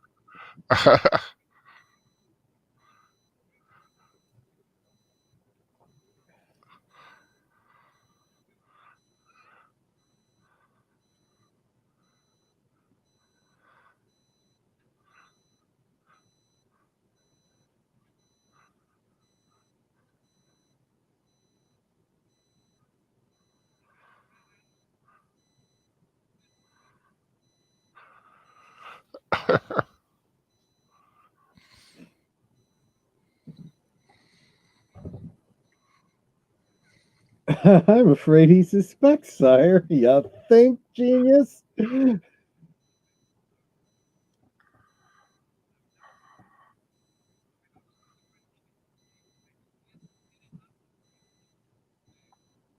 I'll tell you, if King Richard ever had that realization, it wasn't until much, much later. Yeah, because he died. He wasn't in England when he died. He loved warfare, and that's what he did. So back then, Richard was always thought of much better than he was, and John much worse than he was. And that comes down to it's a lot easier to deify the king that is absent and vilify the one that's present. Plus, at the time, Richard was a warrior king, whereas John just was not at all that kind of, he didn't have that kind of a leadership. They called him soft sword. Yeah. Because he just was not able to he was not a military strategist or anything. I mean, it was a weird time, right? Because you do want your leaders to be, willing to go out to the front lines, but at the same time, you can't neglect the home front either. So right. Yeah. I mean, it's always the warrior kings that get best remembered, unless you're Richard III. But like Henry V is always highly considered because he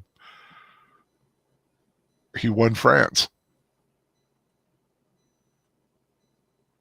Edward I was, a warrior king. His son, not as much. That they did get right in Braveheart.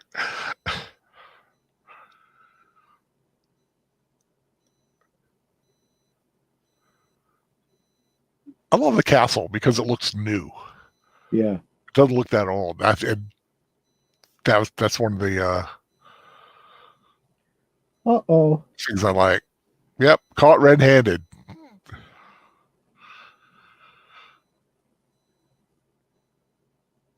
Burn it! You got a fire. Burn it! I know, right? It's such an easy thing to do.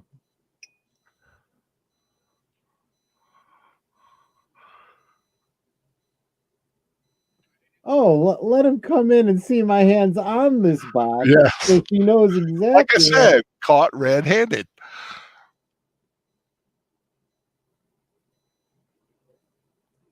Why didn't she let the servant take the letter? Like to do that or burn it. Sabre Proctor, Sean Connery is a king of England. And how simple it would have been to say, "One moment, please. I'm not decent."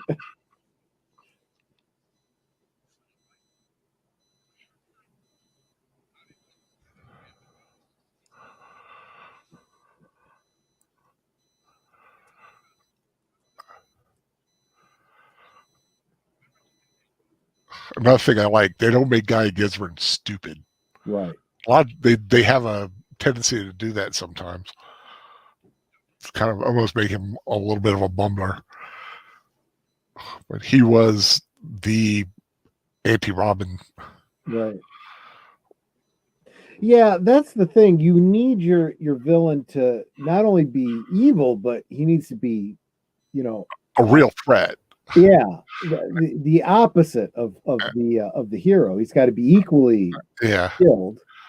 You have to have an idea that he could win. Right.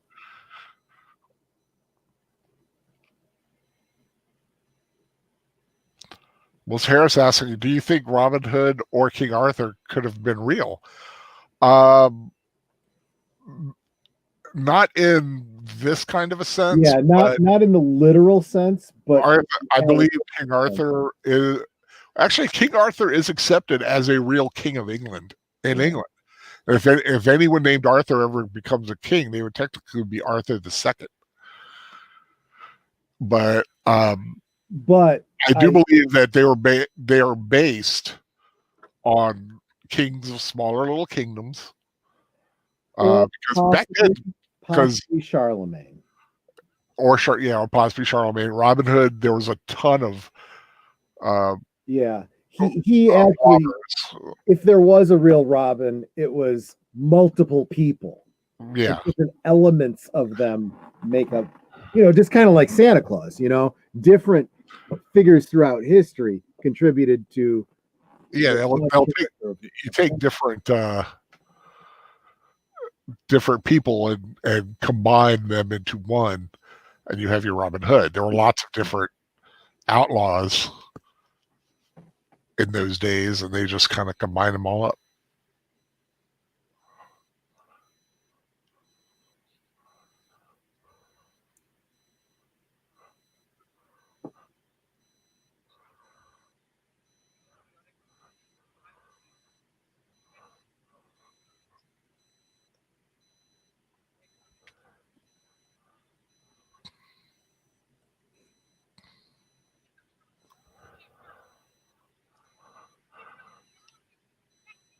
See, that's kind of a dangerous game to play historically,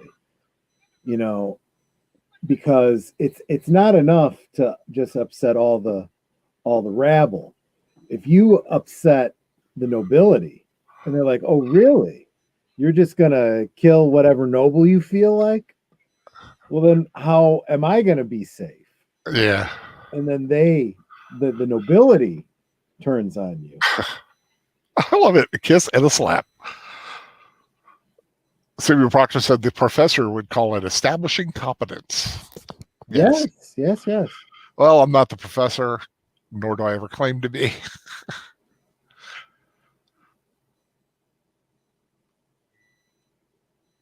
I might be half as smart, but I'm twice as good looking. We don't need to know the highfalutin titles for these things. We just know what's good in a story and what's not. Yeah, we're just watching a movie and talking about it. But that's all the more damning of the modern writers, right? I mean, I don't care whether you're well educated or not. You don't need to be well educated to know what's a good story. Exactly. You know what you like. I mean, and it comes down, I mean, there are bad books out there that people love, bad movies that people love. But if you're smart, you could like a movie and know it's bad. Yep. I bring Ouija Shark into the conversation. I knew it's bad, but man, I had a fun time watching it. Oh my gosh, that movie. That guard was wearing red knickers under his blue tights. Which is weird, right?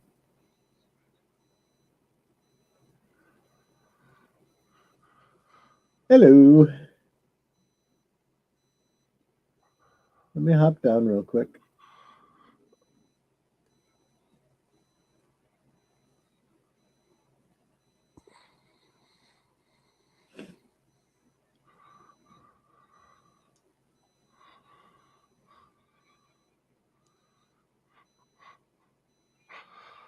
Out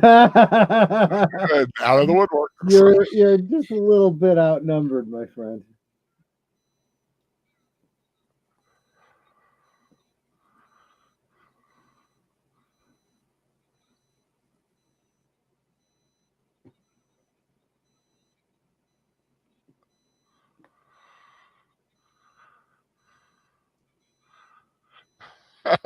I love no man better.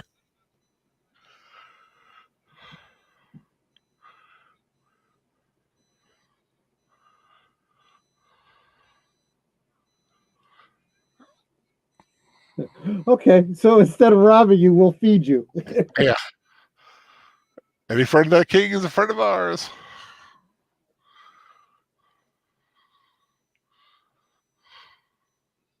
See, that's another aspect of this, right? I mean, he's not just stealing from the rich, he's stealing from people that have kind of usurped the king, right? He's still loyal to the true king.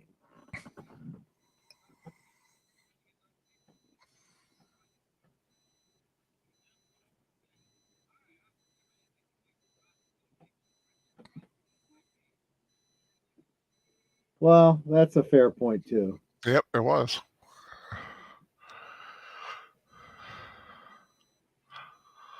Poor Much. Bit off more than you could chew.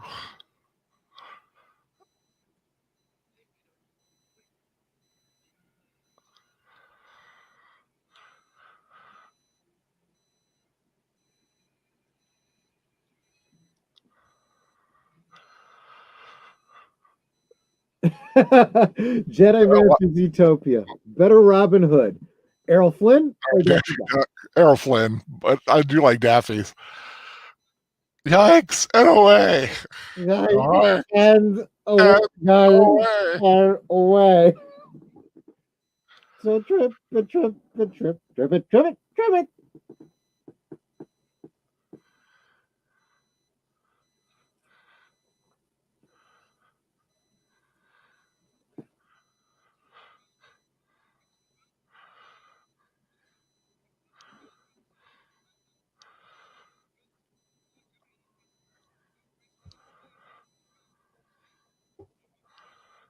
You don't need to search for Richard Robin. They're looking at him. Yep. Ta-da!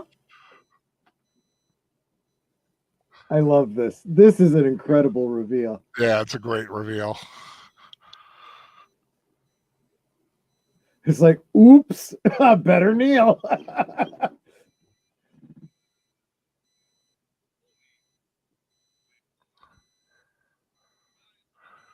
All these men have remained loyal. All these outlaws have remained loyal.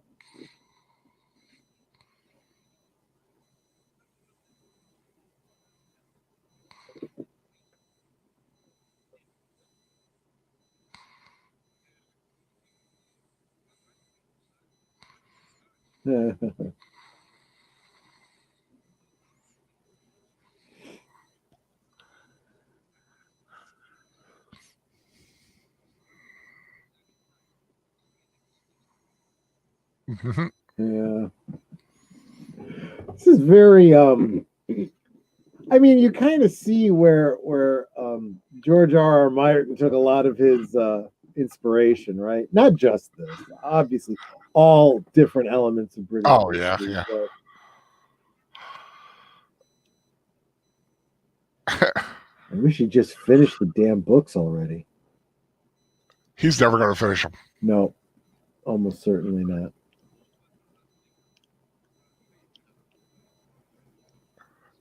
I think the TV show took all the wind out of it. Yep, score another one for destroying a franchise. More with incompetence than anything else. Mm-hmm.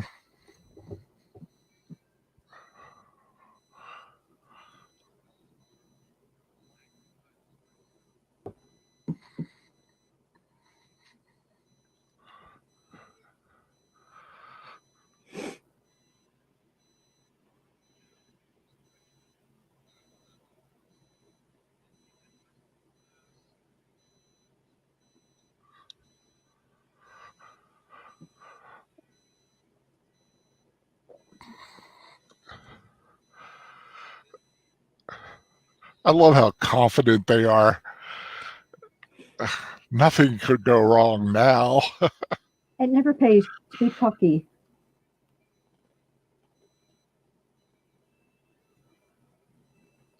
Well, yeah, that's why they say pride goes before the fall, right? A realistic man says, you know, I know it looks like I've got it won, but I don't have it won until I've won. I get the professor's joined us. Hello, Professor. Hiya. Don't forget Sound Engraver's campaign, Indiegogo campaign for her album. Oh, okay. There's the link. Please help her so she can get her sound mastering done. It's also on the Professor Geek page. Samuel Proctor saying that the twist is 10 times better than Queen Amidala's and Phantom Menace. You're right. When he takes that thing off and he's got that red with the gold lions of the king. Right. That's awesome.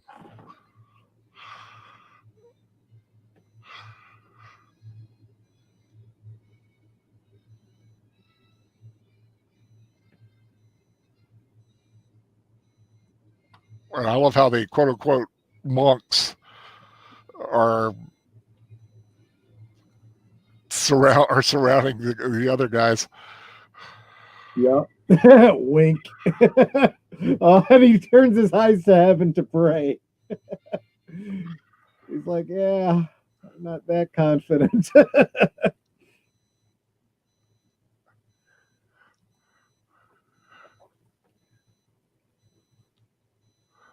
But I have always liked the British coat of arms, the red with the gold lions. Yeah.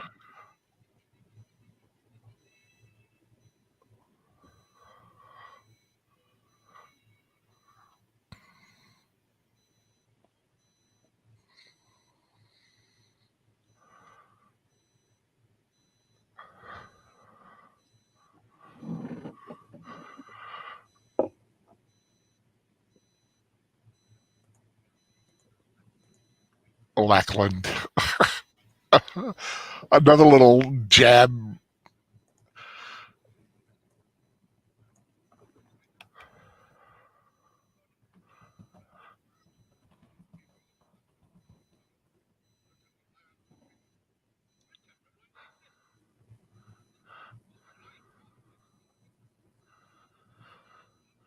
Why? Isn't that a little premature, brother?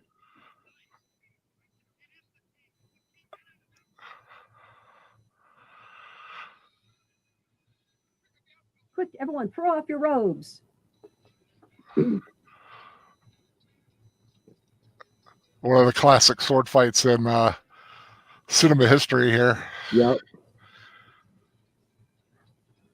What's funny is a whole bunch of them went running up and tucked one hand into their waist while the other one had their sword out. Right. And of course, the one thing broadswords are not meant to be used this way. Plunk. But it looks Of cool. course, you're talking about a sword fight that never happened historically, so what's the difference? That's true. Boink. I feel like Mush is sitting there just whacking at people as they come by.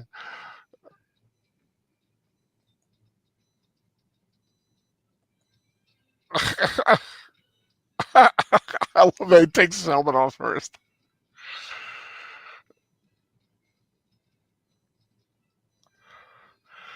And Basil Rathbone was a great swordsman. Yep. Of course, not the first time these two crossed swords. Right. Captain Blood.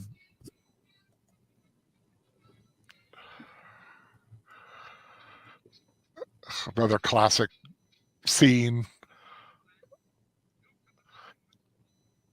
Of course, there he goes, you can't win. I have the high ground. Well, not only does he have the high ground, but he's fighting with his right hand against a wall. Yep. Which is exactly why they are done that way. Exactly.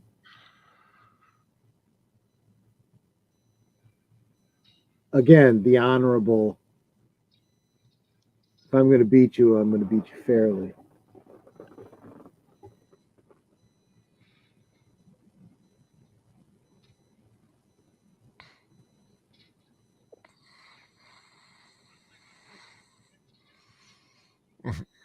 I like that. I'll say one for you.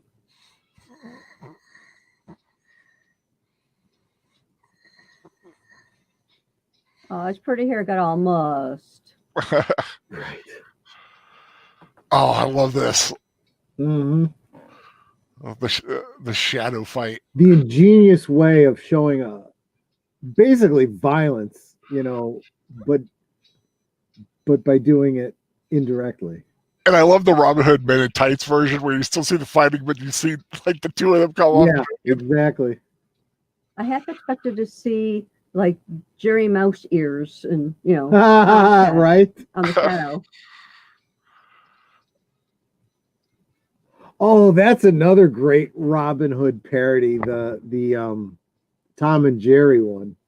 Oh yeah.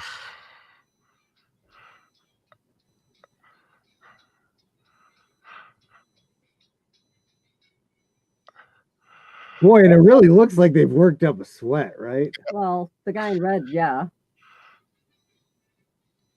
Well, Robin too. Okay, now. Yeah.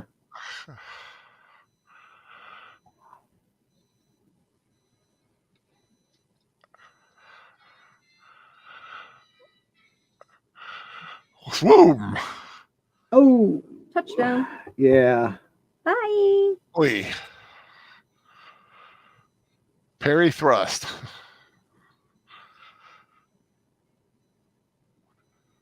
I love that freeze frame, right? It's a moving picture, but if you use a freeze frame, that kind of infers death. Mm-hmm.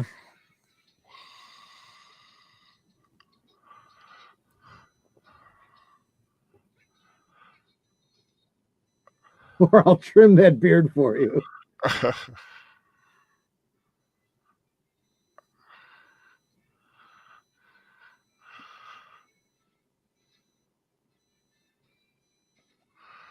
Oh, wonder where those props are today. They probably all got reused. Oh, I'm sure. They were probably reused until they couldn't be used anymore. Anytime you need it at a night or something like that, I'm sure those swords saw lots of action. Yep.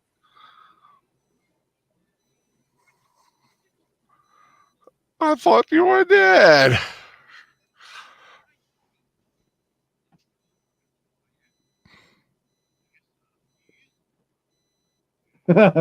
After all, I'm your brother. But you called me an imposter.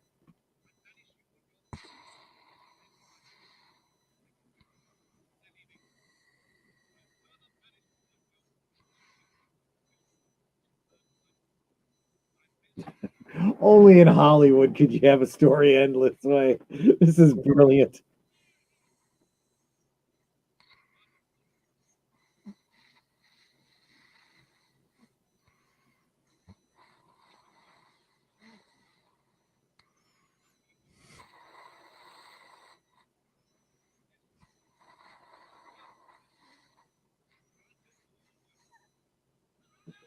Granted, I was going to do that anyway, but okay, sure. Why not?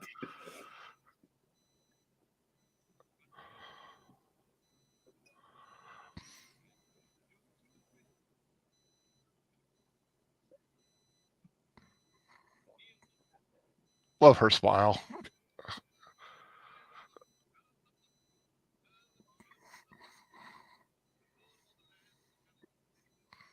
I got promotion. Yeah, exactly.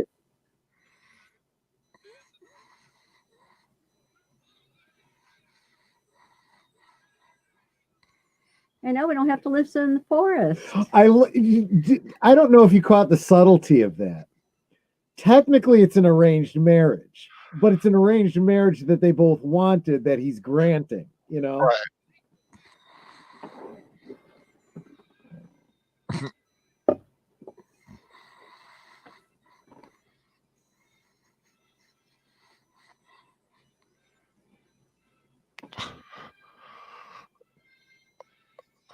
The end. That was just a great cinematic film. One of those like 1,000 films or 100 films you need to watch before you die kind of. Exactly. You know, you say before you die, but these days you need to see before they decide that it's problematic and you can't see certain scenes or something. Yeah, before it disappears.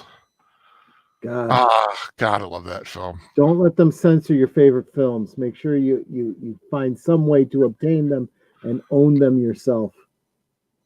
Yeah. So, did you have a good time, guys? Oh, here. Good films with good friends. Always a lot of fun. And I hope everybody enjoyed The Adventures of Robin Hood. And I believe next week we're going to be watching something on Netter's channel. Yep. Batteries not included. So Batteries you not might wanna try included. to find your copy now. It is on the I high know seas. it starts with a B, sort of, but if you actually look at the movie, it Asterisk. starts with an asterisk. Asterisk, Yeah. batteries not included. Yes. Right. Samuel Proctor said this was the first time watching this movie, and Oh, that is one of the things that I love to see with classic films like this. When we do a rewatch, Mhm. there's always somebody who hasn't seen it before, and I think that's just wonderful. And I was thinking about that, like I said, we've been concentrating on like genre films, things like that. But kind of like the professor, he would dive into like that the noir films that some people Right. might not have seen, but they were popular. And every now and then, I want to do films like this that are older films. They're popular, they're classics, but you realize a lot of people might not have ever seen it.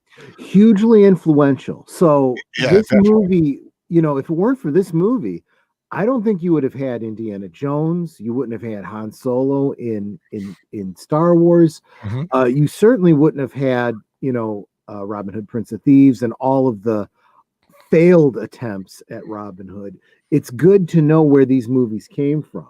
Yeah, Right. even Disney's Robin Hood. And so you see Jedi Master Utopia saying, this was one of his all-time favorites. And of course, you have Samuel Proctor saying, that was the first time he'd seen it. And he loved it. And I'm glad, Samuel, that you watched it and it was your first time you watched it with us. That makes me feel good. It's a good way to start the year. Yeah. And like I said, on Netter's channel next week, it'll be Batteries Not Included, which A little forgotten gem from, was it the 80s? yeah, I do believe it's the 80s. I think Spielberg produced it, It was right? a Spielberg film. Great movie. Definitely going to be a lot of fun. Melissa Harris mentions The Mark of Zorro. You know what?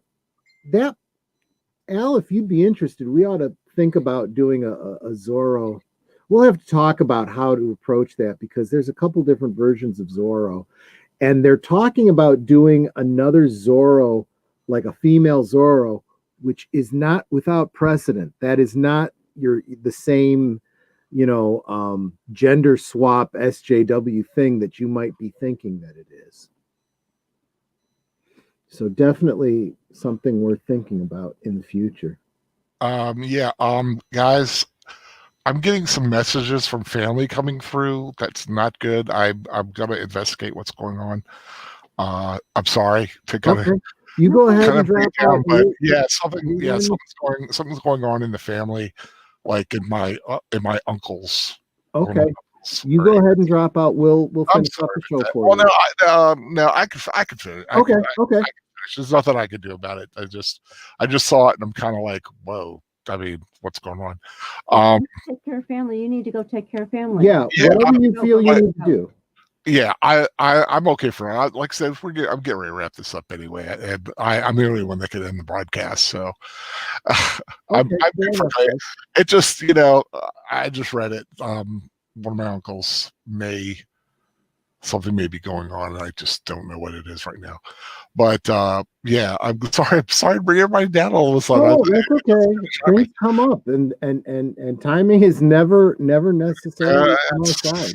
Never a good, never. You will definitely be in our thoughts and prayers for sure. Thank you all. Yeah, like I said, I don't have any details yet, except for like a quick glance on Messenger from in the family thing. So, but yeah, I'm glad everyone could join. Makes an excellent point. Andre from Midnight's Edge was talking about the 100th anniversary of the Mark of Zorro, and excellent point. Oh wow, that's one of the silent ones. It would have to be a silent one. If it was 100th anniversary, it'd be the 20s. Yeah, there's a lot of films. Just in a couple of years, it'll be the 100th anniversary of Hunchback of Notre Dame, the classic Chaney. And you know what we ought to do, Al, is Phantom of the Opera. We should really look at those films, because if they're coming up on a 100-year anniversary, that probably puts them in the public domain, and that makes it easy for us to just go ahead and stream them. Phantom and Hunchback are in the public domain, I do believe. There you go. So yeah, that's ones we could just like basically put on the screen, and you absolutely could do a share screen and just watch it. Yeah, that'd be kind of fun. Like I said, just glad everyone was here to join us. Upcoming this week, tomorrow, you have. We got Study Hall over on Boomer's channel. I don't know if we have a weed going on, but I think 9 o'clock Eastern. 9 o'clock Eastern, 8 o'clock Central. Okay. I believe there is something on Wolfie's channel. I forget what it is, but just go subscribe to him and hit that notification bell. Find out for sure.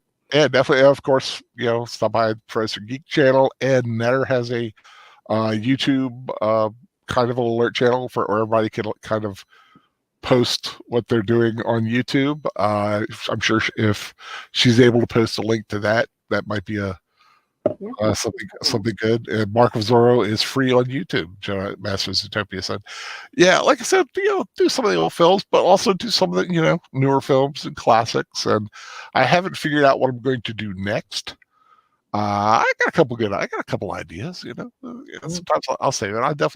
I'll definitely know by next Saturday. I haven't even gotten a. I need a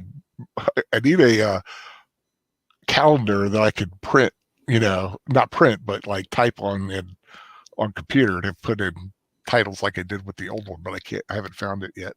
Haven't found one I can use yet to kind of keep track of upcoming events. But yeah, that's tomorrow night. Monday night, Sarah Engraver will have a show, I'm sure, about 9:30, Monday Night Muse. Yep. Usually around the 9:30 time, 10, depending on how she's running. I think that's all that's going on Monday. Tuesday, we're doing the next 5 chapters, chapters 6 through 10 of A Horse and His Boy from Narnia. That's on the Catholic Bible Geek channel. The professor will be going through the next chapters. Read them today. A lot of fun. I like this story. I'm liking Horse and His Boy. It's real fun. So we'll do that. Tuesday, anything from Cartan? Nope, not yet. Not yet? Okay. Just wondering, because I know you were talking about possibly. I had been, but since I went back to work, it's not been conducive to me. I don't have as much free time as I used to. Right. I originally announced that. Hey, but you're working. That's me. Yeah, that's kind of important. Yeah, that's pretty big. Wednesday night, Daniel Herron is doing Home Alone on Soundtracks with the Birdman, with Aged Boomer. So they're they're gonna be having fun with that one. And of course, we have Green Lion Girl is doing, what is it again? Something with Edith. Shoot. What remains of Edith, someone or other? Somebody. Yeah, I don't know. I know she. I don't know. It was a creepy looking game. I didn't get to see it because I was gaming that night, but wow, it looked freaky. Yeah, if Green Lion Girl hears this, post it on Professor Geek channel. Let us know what's going on. Same thing with Daniel Herron. Post early.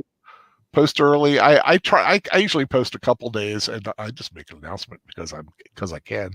But I'll take it off. But yeah, post there. Like I said, post on the YouTube. Netter's YouTube. Yeah, Netter just posted it. That little Facebook group where you can just post whatever you're streaming, or just post your channel if you want people to subscribe to it. It's a good idea. Yeah, on the Thursday night, Catholic Bible Geek, I believe, is continuing with his Bible study at 9 o'clock, I believe. Yeah. Anything on Thursday going on? Not on Thursday. Okay. Friday night, we got anything from Fan Man? Not sure yet. Okay. But speaking of Fan Man, of course, tune in Tuesday and Thursday for his Second Cup Cafe. He usually starts around 11:30. Depends on how he's running that morning. Always a good show. It's kind of news of the day, kind of the news of the weird. So it's always a lot of fun, kind of things he comes up with. But yeah, I'm not sure if he's going to do anything Friday. I don't know. So. Whether he is or not, I might actually do a stream on Friday night. Okay. I'm not sure what, but I am considering it because Friday night is my birthday. Oh, it is a big birthday for me. It ends in a 0. Oh, so, does it have a 5 in front? It does 5 in front of it. It's the big half century for The me. half century mark, yes. So I am considering See, I personally am double nickel. So yeah, you're past that now, right? oh yeah. Yeah, I remember hitting the big 5-0, man. You and Ned have been there, done that, but this is new ground for me. So I'm hitting the half century mark. Hey. So I don't know if I'll do a rewatch or I'll do just a hangout or some sort of a live stream. I think I will commit to that. Let me just commit to some sort of a live stream, 9 Central, 10 Eastern on Friday. Okay.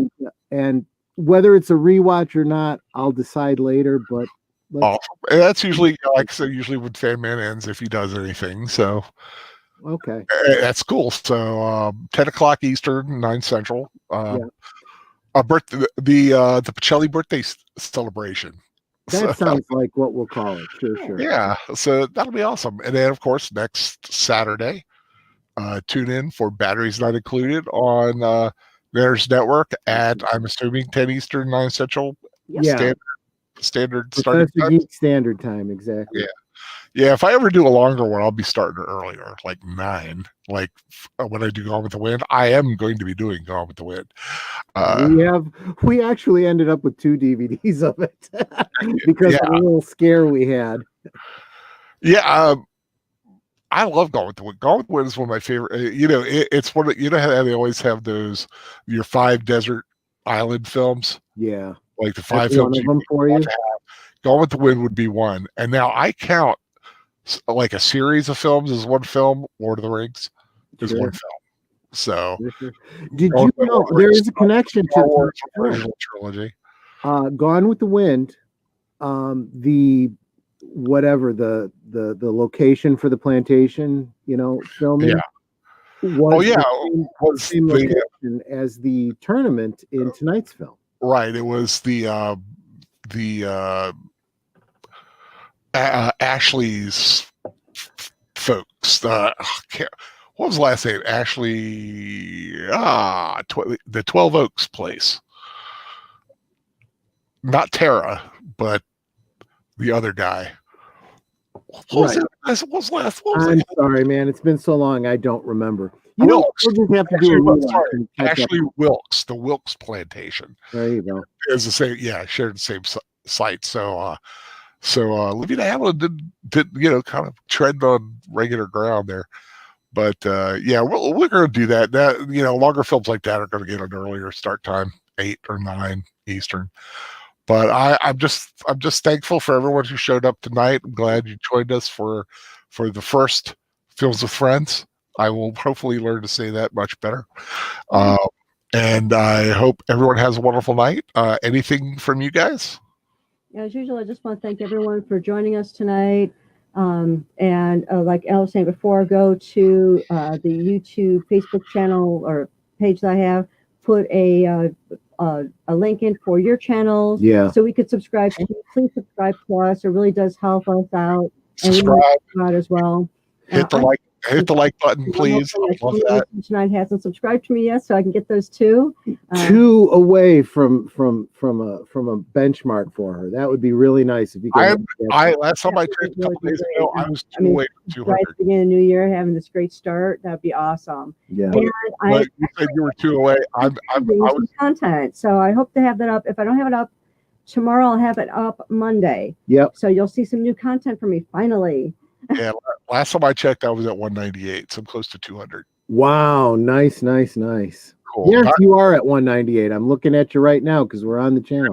Oh, okay, 198. That's cool. So, guys, you're calling this show Films. I see. I just did the same thing. I know. Those are friends. Films with Friends. Guys, I want to thank you so much for being friends this past 2020 and going into 2021. It is awesome to watch Films with Friends. And I thank you so much for being here with us. Mm-hmm. That's all I had to say. And like the meme I shared with my friends today, like Barkley on TNG, end program 2020, delete the file.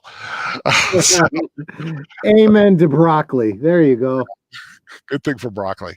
Okay, everyone, have a great Sunday, and God bless. And like I said, pray for my family because I don't know really 100% what's going on, but I'm getting ready to kind of go in depth into that thread. So Gotcha.